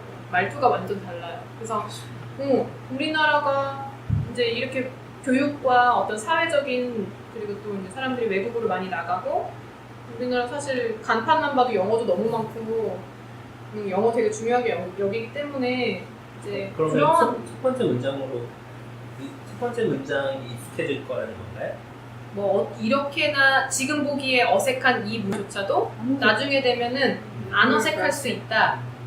우리나라만 이러지 않을 것 같은데 영어가 이미 세대 공무원이니까 일본도 영어를 번역할 거고 중국도 번역하고 우리나라만 이렇게 어색한 게 아닌가. 그건 잘 모르겠어요. 근데 저는 이거는 좀 그렇게 잘 교정을 해서 번역을 해야 되지 않나 이런 적절한 사회 같은데요? 교정을 잘 해야 되는. 밑에처럼 하는 게 네, 좋겠다고요? 네. 왜냐면 번역을 이렇게 하진 않겠죠. 근데 누군가가 기사를 쓰거나 할 때 위처럼 쓸 수 있을 것 같아요. 시대의 잘못된 흐름 같은데. 잘못된 문장이 너무 많잖아, 인터넷상에. 그런 거에 많이 노출되는 세대는 잘못된 문장이 아니라 그것이 자기가 쓰는 문장이 되는 이제 그 흐름이고, 사실 되게 이제 고전적으로 조금 좀 그런 뭐라 그러지? 그런 전문가가 뭐지? 그런 교정 약간 전문가? 아니 그런 것에 확고한 신념이 있는 전문 그런 맞춤법? 네, 맞춤법이 아니고 우리 원래의 것 이런 것에 중요시하는 사람들은 이런 거 되게 싫어해요. 이런 투 자체를 되게 싫어하고, 이렇게 잘못 쓴 한글 자체를 너무 싫어하고 다 고치려고 하고, 리더님이 얘기한 거랑 되게 비슷하게 이건 잘못되었다라고 얘기해요. 근데 잘못되었지만 사람들이 많이 쓰면은 이게 또 이제 다른 문제거든요. 근데 위아래 문장 차이는 문장 구조 때문도 있는 것 같은데, 그것뿐만 아니라 저희 한자어도 이제 차이가 큰 것 같거든요. 진찰이라든가 쾌유라든가. 네, 명사형으로 만들어줘야 네. 되기 때문이에요. 만약에 밑에 문장도 동일한 문장형에 진찰이나 쾌유 같은 걸 넣으면은 충분히 뭐 말씀하신 것처럼 기사에 쓸 수 있는. 그러니까 오히려 이런 거가 저는 더 익숙하거든요. 이해가. 그 아래 같은 걸로 되게 공들여서 쓴 느낌이 있으니까, 김영하 같은 그 네. 사람 책이 잘 팔리는 그 사설 느낌. 아, 그러니까 그런 가치가 있다. 희소성. 맞아요. 이게 이게 사실 이런 투의 말이 책으로 나와 있으면 굉장히 피로도가 높을 거예요. 맞아요. 그쵸? 이거는 너무 기사면은 읽겠지만 이런 투로 책을 한번 만들었다면은 그거 진짜 또 다른 얘기죠. 아마도 아래는 약간 직업 의식처럼 번역가 이렇게 오늘 의사가 되게 꼼꼼히 돌봐준 것 같은데 위에는 뭔가 직업적으로 그냥 의무적으로 이 말은 이처럼 번역을 하면 좀 게으른 거예요. 사실 근데 위처럼 번역을 하는 돈을 사람 많이 벌 많이 있어. 이거는 번역의 수준이 아니고 사실 이거를 독해한 수준이라서 번역이랑 독해는 또 이렇게 레벨을 저희가 나눈 거는 이렇게 해놓은 사람이 과연 있을까 잘 모르겠어요. 자, 그러면은 그 밑에 있는 예제에서 그래서 제가 여기에서 또 얘기를 하고 싶은 거는 한글에서는 주어가 굳이 꼭꼭 나오지 않는다. 그리고 주어 자리에다가 개념어, 시간, 관념 이런 것들이 들어가가지고 그것이 능동적으로 무엇을 하는 어떤 이런 형태의 문장이 어색하다라는 것을 이제 얘기를 해드렸는데, 밑에 보면은 이제 여기서는 주어 관련된 얘기예요. 그래서 이거를 어떻게 얘기할 것인가 한국말로 하면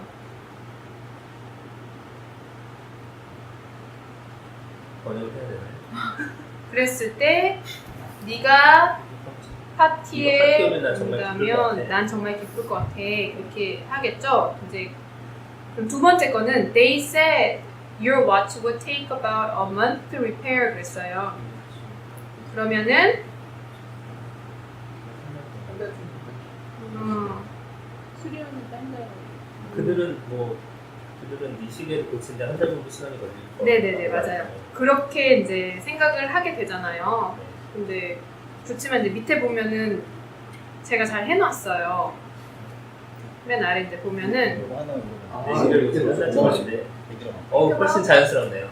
대략 이게 맞는 한 것 달 같아요. 정도 대략 걸린다. 네, about은 약. 그래서 자연스럽게 만들자면 I라던가 너, you 이런 걸 다 빼고 파티에 와주시면 고맙겠습니다. 이렇게 얘기하고 밑에는 they said는 사실 여기 영어에서는 뺄 수 없기 때문에 they said를 넣은 것이죠. 근데 대신에 우리나라 말에서는 뭐뭐 한데라고 하면서 누가 말했던 거를 전달하는 어미로 붙여가지고 여기 이렇게 만들어줬어요. 잘하신 것 같아요. 훨씬 자연스럽네요. 아무튼 그렇게 이제 하는 어떤 작업들이 있어요. 그러면은 그 다음 거 3번에 보면 his face하고 쉼표 사이에 with its bushy sideburns 이렇게 해가지고 추가로 넣어주는 거를 그 따옴표가 아니고 쉼표 안에 넣어주거든요. 결국은 his face 넘어가서 reminded me of my father로 가는 건데요. 첫 번째는 또 이제 도케처럼 덥수룩한 구렛나룻을 가진 그의 얼굴은 나로 하여금 내 아버지를 떠올리게 한다. reminded A of B 이거 우리가 이제 외우는 거란 말이에요. 네, 그래가지고 뭐 누구누구로 하여금 무엇을 뭐 떠올리게 한다 그거죠. 이거. 근데 이렇게 1대1로 외우는 학습 때문에 굉장히 한국어가 많이 변했어요. 잘 안 쓰는 말인데도 영어 그 수고 때문에 많이 우리가 익숙해진 것이 있어요. 사실은 여기 밑에 보면 뭐뭐한 글을 보니 아버지가 떠올랐다. 하여금이 이것 때문에 생긴 거예요. 네, 그 구조가 그렇게 되는 나로 하여금. 없는 말은 아니었을 텐데 그쵸. 갑자기 많이 쓰게 된 거예요. 네네네. 이렇게 외우게 되니까. 나도 해요. 네. 완전. A로 그쵸. 하여금 B가 생각나게 하는. 네네. 구글 번역기 돌려보셨어요? 어떻게 나오는지 해보셨어요? 아니요. 구글도 아마 근데 되게 잘할 거예요. 지금은 엄청 자연스러운 한국말을 구사하기 때문에. 해보시는 거예요 지금? 파파고로 갑니다. 아 파파고 가십니까? 굉장히 궁금해지네요. 아빠가 이상해. 팝하고? 예. 네이버 완전 번역.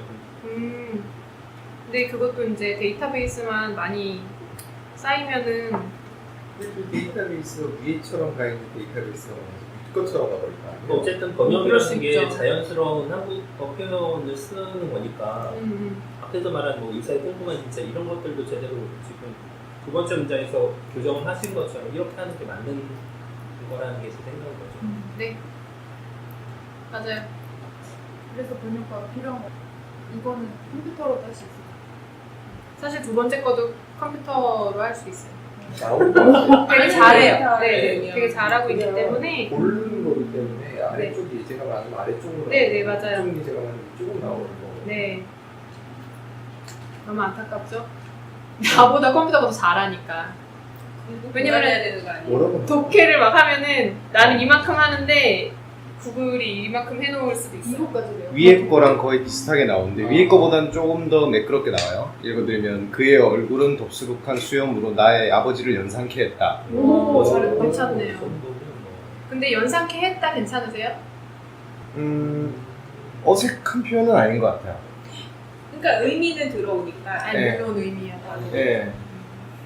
이건 명사형 서술어를 명사를 쓰면서 이렇게 그 명사적 수로라고 해야 되나? 아무튼 그런 걸 쓰다 보면 그게 더 어색한 거예요. 명상케 하였다. 수동태로 나와야 수동태. 수밖에 없는 거예요. 네, 그러니까요. 주어가 사람이 아니라 어떤 그 관념이 되면은 얘가 어떻게 당할 수가 있게 되거든요. 그러니까 수동태도 또 영어에선 되게 많이 발달해. 특히 영어, 불어, 독어, 유럽어들이 그렇게 주어 자리에다가 관념을 많이 쓰거든요. 생명이 아닌 거, 생명체가 아닌 게 들어가기 때문에 이것이 어떻게 되었다라는 그 수동태가 많이 발달이 되어 있는 언어예요. 그리고 그 밑에 있는 거 또 하나의 그냥 이거는 이제 문장은 아니고 구인데 빅스 근데 왜 말을 안 하고 계속 뭘 적고 있는 거예요? 학습 모드야. 아니, 그냥 제가 생각나는 너무 거 스트레스 까먹더라고요. 아 이거 전혀 상관없는데 그래? 말씀하시는 거랑 상관없이 그냥 제 생각 좀. 말을 하세요. 그거 말을. 얘기해 주세요. 말을 하세요. 아니 아까 말씀하신 그 주어가 저는 이게 뭐냐면 주어가 사람인 경우에 자연스럽게 생각하는 것 같아서. 네. 예, 그러니까 어떤 번역체라는 거는 저희 외국 애들은 주어에 어떤 무생물이 많이 오는 것 같고 우리가 자연스럽게 생각하는 거는 주어에 사람 윗문장도 그렇고 그래서 계속 그 컨셉으로 쭉 이야기를 한번 생각하고 있었어요. 맞는 것 같아요. 그렇게 배웠던 것 같아요. 그런 것 같아요. 우리가 되게 익숙해 하는 게 주어는 사람. 예, 그러니까 사람이 능동적으로 하는 걸 더 좋아하는 것 같아요. 그냥 어떤 사람을 더 중요시하게 하는 어떤 그런 사상 때문에. 원래 처음에 이라는 걸 배울 때 되게 힘들었거든요. 그것이 어떻게 주어가 될 수 있을까? 이런 거 영어를 배울 때. 지금까지 생각해보면 주어 하면은 주인 말이잖아요. 근데 영어는 subject, object 이러잖아요. 네. 그거에서부터가 차이가 있다. 왜냐면 주어는 왠지 인격이 있는 것 같은. 네, 우리나라 말에서는 주인. 네. 교육 국어 시간에 배우잖아요. 뭐 고등학교 때 이런 거는 한국어로 이렇게 고쳐야 되는 거잖아요. 이 문장을 주고 이렇게 고치라고 하는데 저는 어릴 때부터 한국어 문법 배우기 전에 영어 문법부터 해석하니까 이걸 고치는 게 더 어색한 더 어려운 거예요. 뉴 제너레이션이시네요. 이걸 고치라고 하는 거. 맞아요. 더 그게 갑자기 세대 차이 전혀- 보이잖아. 왜 이걸 이렇게 고치라고 하는 거지? 네, 맞아요. 그렇다라고 그 수업 중에 나오더라고요. 이 어떤 그 문제지를 딱 주고 이 번역 툴을 제대로 된 한국어로 고치라고 하는데 그 작업이 너무나도 어려운 거예요. 왜냐면 이 번역 툴가 이렇게 이제 제가 여기서 나로 하여금 나의 아버지를 이렇게 한 거는 너무 과한 어떤 번역 툴고요. 되게 묘하게 이거를 다시 자연스럽게 어떻게 고칠까 대체할 만한 게 찾기 힘들 만큼 그런 예제들이 너무나도 많고 선생님이 답안을 줬을 때 우리 모두 막 다 반대했어요. 이거는 의미가 다르다. 뉘앙스가. 이거 그러니까 저희 그 국어학자 중에서도 번역 툴을 없애자라고 하는 그 국어 운동을 하는 국어학자들이 많이 있거든요. 근데 그 사람들이 제안하는 그런 답안들이 썩 좋지가 않아요. 너무 볼제. 이미 많은 멀어져. 사람들이 멀어졌다라는 느낌이 맞는 것 같아요. 그러느니 이걸 쓰지 이렇게 얘기를 해요. 고치라고 하지만 이걸 그렇게 고치면 안 되겠다라는 생각을 많이 하게 되더라고요. 여튼 이게 뭔가 언어는 움직이는 거고 흐르는 거니까 어떠한 좋은 사상으로 이걸 막으려고 한다? 이거는 조금 어렵게 되는 거예요. 그런 예제가 더 많이 있으면 좋겠네요. 그 샘플로 보여주는 모범 바람과 그거 가져올 걸 그랬어요. 수업 시간에 되게 재밌게 했었는데. 네. 자, 그러면은 4번이 그렇게 돼서 여기에서는 with 다음에 학생이 이만큼 있는 스쿨이다 했는데 첫 번째 거 2,300명이 넘는 학교를 가진 학교, 학생을 가진 학교. 그래서 가진 학교가 학생을 가진으로 됐잖아요. 근데 대신에 학생이 2,300명이 넘는 학생이 어떤 주체가 되어서 숫자가 몇몇이 넘는 하는 능동으로 가고 그 다음에 학교를 수식해주는 형식. 뒷장 보세요.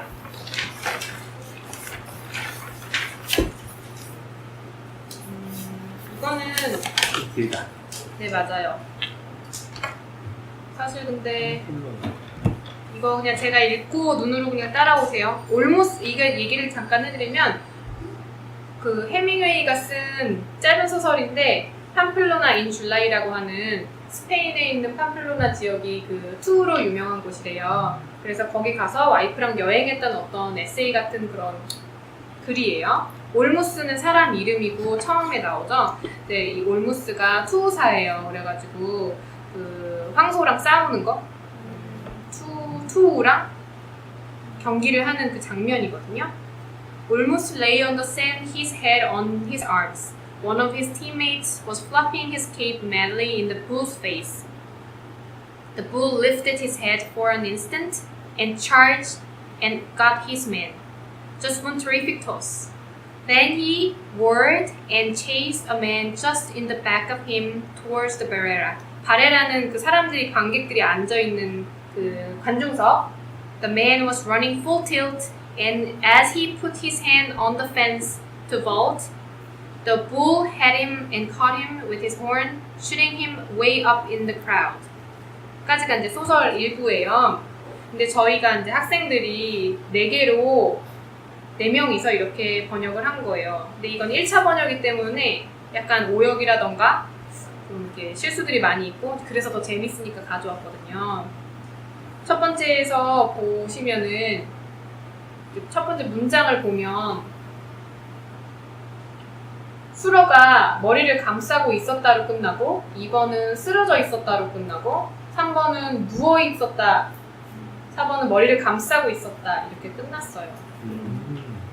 그렇죠. 결국은 그 올모스라는 사람이 소에게 받쳐가지고 이렇게 손을 뭐 어찌 한 채로 이렇게 바닥에 있는 그 상황이거든요. 근데 누구는 손으로 머리를 감싼 걸로 마무리를 짓고 누구는 이제 바닥에 누워 있는 걸로 좀 마무리를 지었어요. 나는 이렇게 하고 있었을 것 같아. 응. 그런 거예요?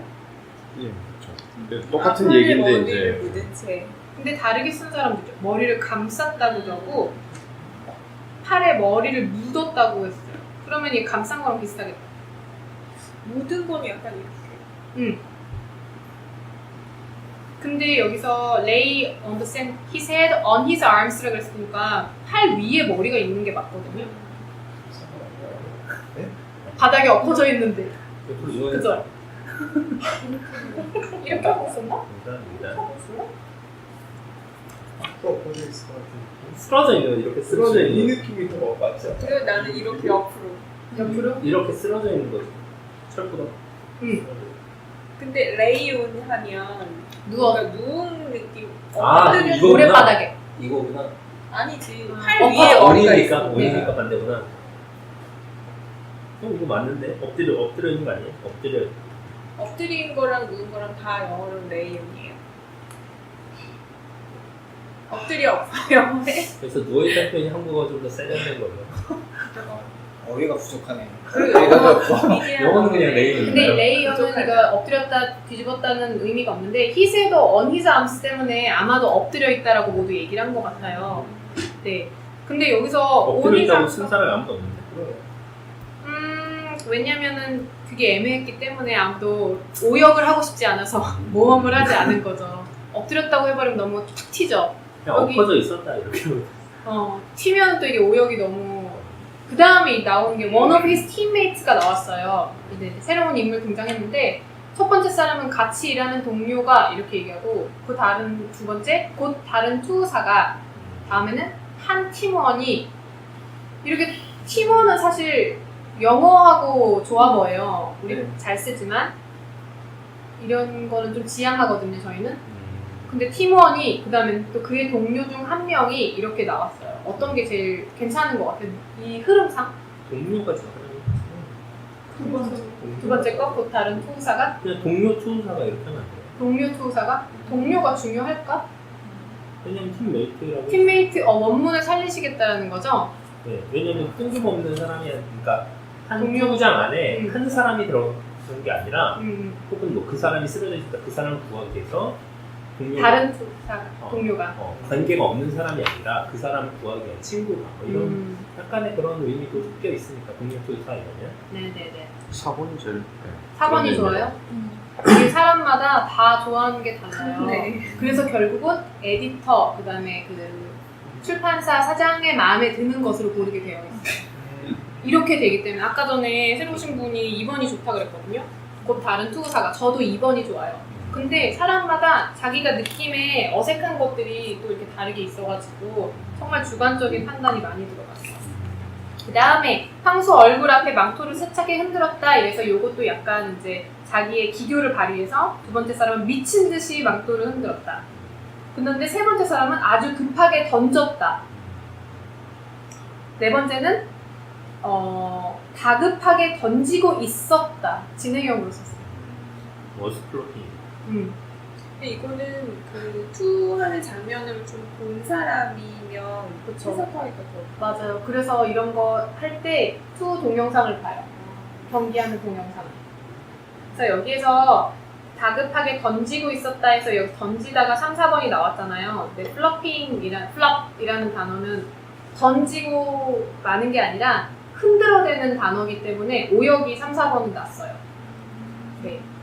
그래가지고 3, 4번은 그렇게 바꿔줘야 되는 부분이고 그 다음 부분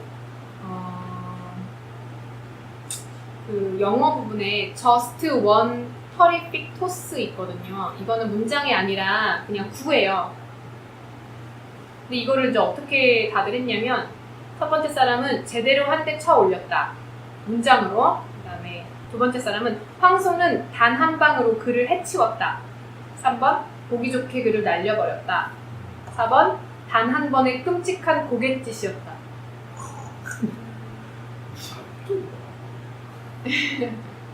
그쵸.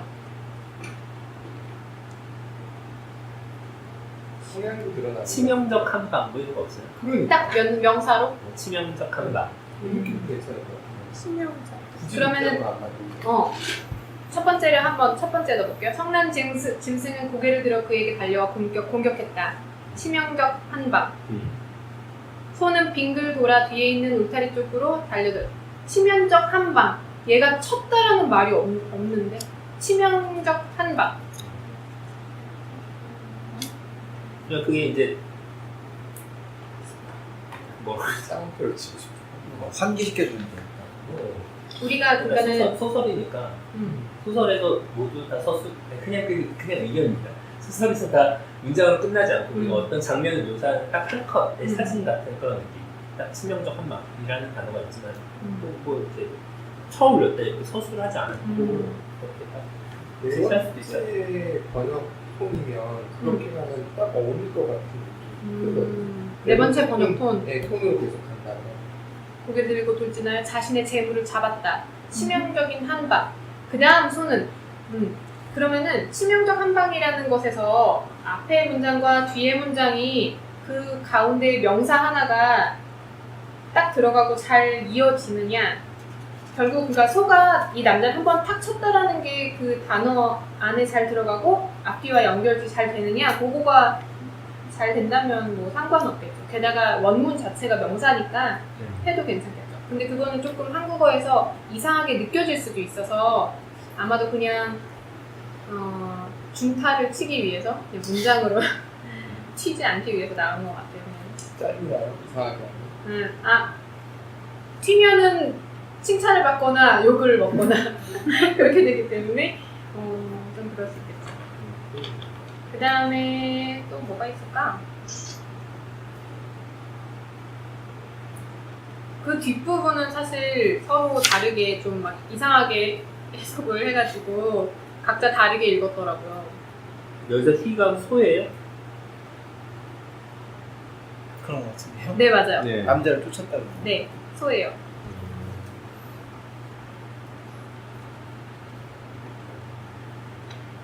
그래서 여기에서 그 오역 서로 다르게 한 게 그 chase a man just in the back of him 이잖아요. 여기 힘도 소거든요. 그 자기 뒤에 서 있었던 남자를 chase했다. 근데 towards the barrera라고 했을 때 이 관중석 쪽으로 있었던 남자인지 아니면은 chase a man towards the barrera인지 요거에 따라서 그쪽으로 뛰었다인지 아니면 그쪽에 서 있는 남자였는지를 좀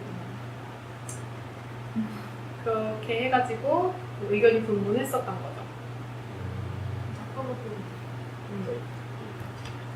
그리고 맨 마지막에 이제 뿔로 들어서 관중석으로 날렸다.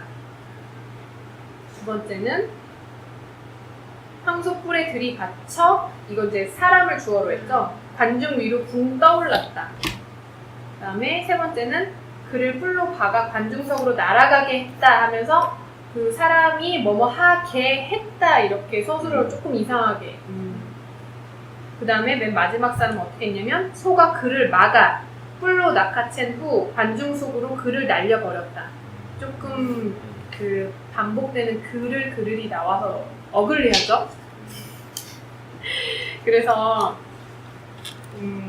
제가 이것을 가져온 것은 번역의 작업이 어떻게 이루어지는가를 조금 이렇게 맛을 볼 수 있게 하기 위해서 했고, 이게 좋다 나쁘다 비판하기는 좀 쉽지만 사실 특히 이런 것에 대해서는 모두가 전문가가 사실 될 수 있어서 내가 보기에 너무 이거는 어감이 이상해 그렇게 하고 싫어할 수 있고 또 누군가에게는 또 다른 느낌이 두 번째가 강영수죠. 제 건 여기 없습니다. 그래요? 네. 실패. 그래. 네, 제 건 여기 없어요. 그렇습니다. 끝났어요. 아 그래요? 아 맞아요. 재밌다. 수고하셨습니다. 되게 힘들 것 같았어요. 네? 머리 싸지겠는데.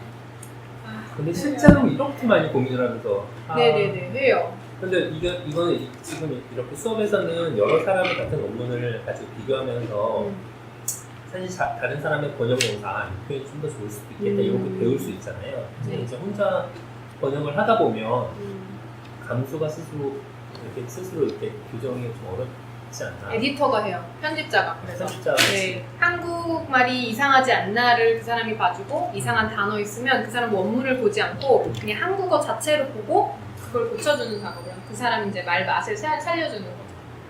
에디터들은 그런 굉장히 오랜 경력이 있는 번역가라고 봐야 됩니다. 번역가가 아니고 에디터. 한글 전문가. 네네. 그렇죠. 작가 같은 사람들. 편집. 근데 그분들 원문을 보시긴 할 거 아니에요? 볼 수 있으면 정말 좋죠. 아, 뭐 그런 경우도 있다? 네네. 그 사람이 볼 수 있었으면은 번역가를 안 썼겠죠. 하지만 아마도 그 외국어 번역서를 많이 다루는 출판사의 에디터들은 영문을 아예 뭐 나는 못 읽는데 이렇게는 아마 아닐 거예요. 뭐 소설가들이 번역하는 것이 훨씬 더 좋을 가능성이 있는 소설인 경우는 그럴 수도 있어요. 네. 문학 전공하시는 분들. 그러니까 엔지니어 쪽에서도 번역을 할 때 보면은 이 느낌이 완전히 달라지거든요. 뭐 경험이 네. 있으실 것 같은 느낌이 드는데 그 느낌이 진짜 다른 번역이 일어나기 시작해서 그 단어 하나 번역할 때도 이건 살리는 게 맞겠다 싶은 경우가 훨씬 더 많아서 이거랑 또 느낌들이 다르거든요. 그러니까 자기 전공 분야가 아니면 전공 번역서 같은 번역할 때 경우는 굉장히 난해하겠다는 생각이 듭니다. 그땐 전공 번역서 같이 기술 번역 그런 쪽은 사실 이런 말투, 뭐 네. 서술어 이런 거 중요하지 않고 내용만 네, 그래서 그쪽 전공하시는 분들이 좀 어색하더라도 내용을 정확하게 팩트를 살리는 번역을 하죠. 근데 이 짧은 문장에서 어떻게 이 헨리의 말투를 찾을 수 있나요? 어떤 게 말투라고 볼 수 있어요? 번역이 한 개. 아니 그러니까 이 번역 말고 이런 어떤 외국 글이 있을 때 이 사람의 글의 특징 그러니까 우리나라 같은 경우에는 어미의 사용이라든가 아니면 뭐 예를 들어 기문의 글은 좀 짧고 문장이 간략하고 지시형으로 돼 있고 이런 느낌들 있잖아요. 어떤 뭐 은희경 소설 같은 경우에 은희경은 막 그 수식어가 좀 많이 들어가고 어떤 상황 묘사에 대한 좀 감각적인 단어를 선택한다 뭐 이런 감이 있다면 영어 같은 경우에는 이걸 보면서 이 작가의 특징은 뭐다 뭐 이런 걸 어떻게 네. 파악을 하는지 저희 한국어를 영어로 번역하는 외국인 선생님이 있는데 그 사람이 그랬어요. 한국 소설은 다 해밍웨이 문체다. 다 간결하대요. 아무리 막 이렇게 길고 이렇게 쓰는 사람이 뭐 많다고 해도 대부분의 소설의 문체가 다 간결하고 다 해밍웨이가 어쨌든 간결하고 좀 간결하다. 화려하지 않다. 화려함이 없다. 이렇게 쓰는다고 하는데 대부분의 한국 소설이 그렇게 해밍웨이 스타일로 쓰여진다라고 얘기를 하더라고요. 외국인의 눈에서. 문장이 이게 짧은 편인 거예요? 헨리의 글이? 지금 여기 보니까 엄청. 보통 한 줄 정도 긴 네네. 문장이 한 줄이거든요. 네. 그리고 이 사람의 특징 같은 경우는 관계대명사, 대절, which, what, where 이런 거 잘 안 쓰고 그냥 주어, 그다음에 뭐 and로 계속 연결 이런 것 정도 하지만 사실 이거를 한국말로 해 놓으면은 그렇게 막 수식이 화려한 어떤 그런 문체가 안 나오거든요. 형용사를 잘 안 쓰나? 형용사 그런가? 네. 그러고 보니 형용사가 많이 없는데요. 이 장면에서는 약간 길박한 그런 걸 서술하기 위해서 상황 묘사를 하다 보니까 그러니까 더 짧은 문장으로 일관할 수도 있다는 생각이 들어요. 예전에 스티븐 킹 소설 보다가 죽을 뻔했었거든요. 형용사가 나와서. 그래요? 계속 단어 찾아야 되잖아요. 그것도 그렇고 어떻게 문장을 길게 형용사로 이어가는 위치도 이런 없었거든요. 대절 이런 거 거의 없이 가는 거 보면서 네. 되게 신기하다고 생각을 했던 적이 있었거든요. 말씀하시는 거 들어보니까 갑자기 그 생각이 나요. 우리나라는 형용사 다양하고 많은데 해밍웨이 스타일 아니잖아. 오늘 은희경 같은 경우 최근에 이렇게 은희경 소설 들었는데 한참 어떻게 이렇게 참신한 그런 그 수식어를 이렇게 갖다 한 문장을 이렇게 장면 하나를 묘사하는 갖다 꽂을 수 있을 것 같아요. 수학 선생님은 아니시고 국어 선생님. 그냥 논술도 가르쳐가지고 되게 번역하기 어려운 소문난 작가.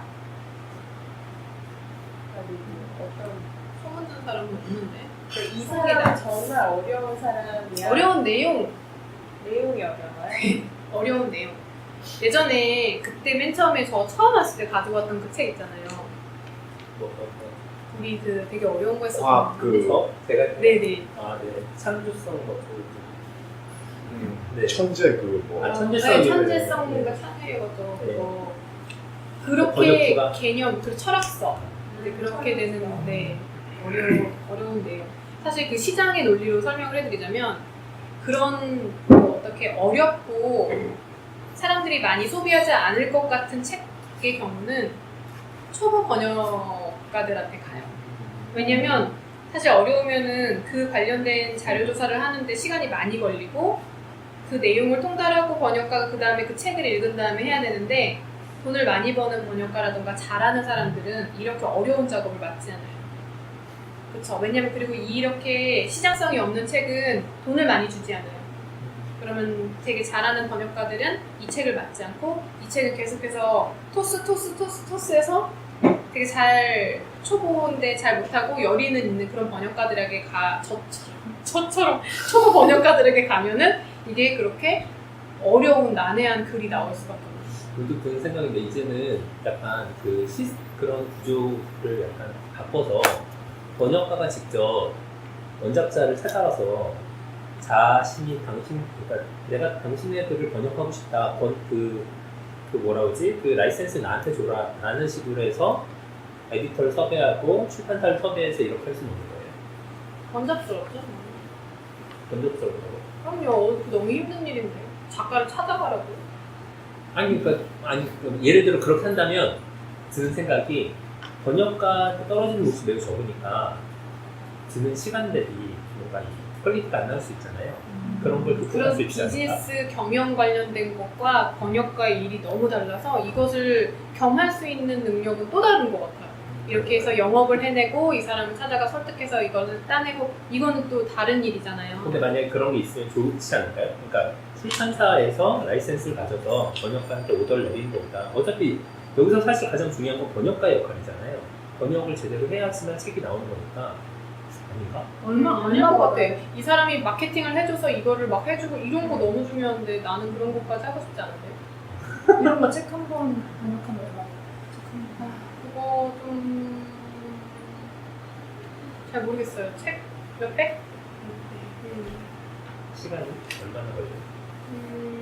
모르겠어요. 제가 잘 실제로 그 수주를 받아서 이렇게 책을 한 적이 없기 때문에 잘 모르겠지만 시간도 잘 모르겠어요. 시장은 보통 그냥 어느 정도 형성돼 있지 않나요? 가격 같은 거는? 네, 시간은 네.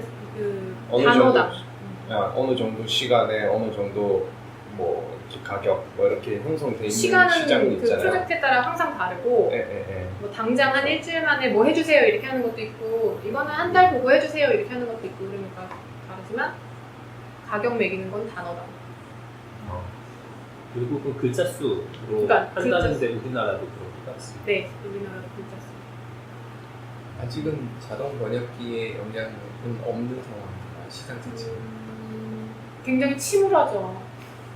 별 장식하는 영향이 너무 많죠. 그 교수들도 너무 걱정하고 왜냐면 이제 과가 없어질 수 있으니까 누가 이제 번역이랑 통번역을 하겠어요? 기술서 같은 건 금방 네, 맞아요. 특히나 그렇고 쉽지 않을 것 같은데. 아니 그 단순한 옛날에 그 원서 같은 거 보면 원서는 문장 구조가 간단하니까 네. 생물학생이나 이런 거 맞아요. 과학책은 그러니까 주요 단어들을 그대로 놔둔다면 이 구조는 뭐 그냥 꽤 맞춰도 되니까 사실은 어떻게 보면 더 어렵기도 해요. 네. 정말 어렵고 왜냐하면 번역서를 읽고서 너무 힘들어가지고 원서를 같이 놓고 읽는 애들이 많이 있었거든요. 그렇죠. 근데 그게 그러니까 그 놔둬야 되는 단어들이 있어요. 그러니까 기술서 같은 경우에는 놔둬 그냥 그 단어로 그냥 영어 놔둬서 자체로. 읽어야 되는 그게 많은데 뭐 번역을 하려고 하시는 그러니까 이를테면 뭐 번역기 놓고 돌리면은 명사까지도 어거지로 돌려서 이렇게 이상하게 번역을 하는 해버리니까 문장 구조 전체가 다 바뀌는 거예요. 그거를 이제 세팅을 처음 하는 거지. 보통은 그렇게 해서 지금은 이제 번역키가 꼭 필요한 쉼표가 어마어마하게 들어간 문장 이런 문장들은 다 is로 바꾸고 대명사로 바꿔놔요. 바꾸고 돌려요. 아니면 그냥 숫자로 바꿔놔요. 아, 1, 2, 3, 4로 바꿔놔요. 제가 그러면은 그래도 문장 구조는 바꿔놔요. 문장 구조는 번역이 돼요. 그렇게 하면. 그러니까 필요한 얘는 번역을 하면 안 된다라는 걸 이제 만약에 그런 식으로 돌릴 거면 그런 방식으로 하는 편이죠 보통. 그래서 최근에 이제 구글 번역기를 좀 써본 적이 있는데 영어 프랑스어는 되게 잘 되는 것 같아요. 거의 뭐 그렇게요. 가거나 해서 무슨 여행을 와서 프랑스어를 써야 되는데 영어 한서 돌리면 거의 그대로 되는데 예를 들어 아랍어 중에는 얘들이 아랍어 글자를 이렇게 보고 있는데 알파벳이랑 같이 숫자가 있고 3, 1 뭐 이런 게 들어가 있는 거예요. 그래서 이게 뭐냐 그랬더니 이 1과 3이 아랍 문자의 어떤 것의 음과 똑같아요. 그러니까 아랍 문자의 음을 차용해서 쓰는 거예요. 그러니까 그 개념이 일본 애들이 자기네 말을 컴퓨터로 칠 때는 이 알파벳으로 소리를 쳐가지고 한자를 찾잖아요. 중국어도 마찬가지예요. 네, 중국도 그렇고 그래서 뭐 하나다 뭐 하면은 HANADA를 써서 하나다라는 그 일본 한자나 뭐를 찾거든요. 그러니까 그렇게 입력을 하는데 이제 그 아랍 글자들도 그렇게 그런 음을 숫자로 중간중간 넣어서 쓴다는 거예요. 근데 구글 보니까 그걸 인지 못해 전혀. 그래서 그런 아직 공부를 더 했네요. 그러니까 영미권에 가까운 얘네들이 영어 문학 그 유럽어나 이런 거는 되게 잘해요. 우리나라 말도 아직도 어색하고 그런 약간의 그 시간에 아직 차이는 있는 아직이라고는 하지만 언젠가라는 얘기를 하고 그다음에 그런 변화는 모든 산업에서 일어나는 것이다. 모든 은행권도 그렇고 뭐 다 이제 기계가 할 수 있다라고 하니 일단 기계를 갖고 있는 기계를 가진 자본가가 됐어. 토지를 소유한 자본가. 기계를 인공지능을 소유하는 자본가가 돼야. 네. 어쨌든 그렇습니다. 감사합니다. 수고하셨습니다. 즐거운 국어 공부였어요. 아, 너무 근데 재밌어요. 조금 빡빡했네요.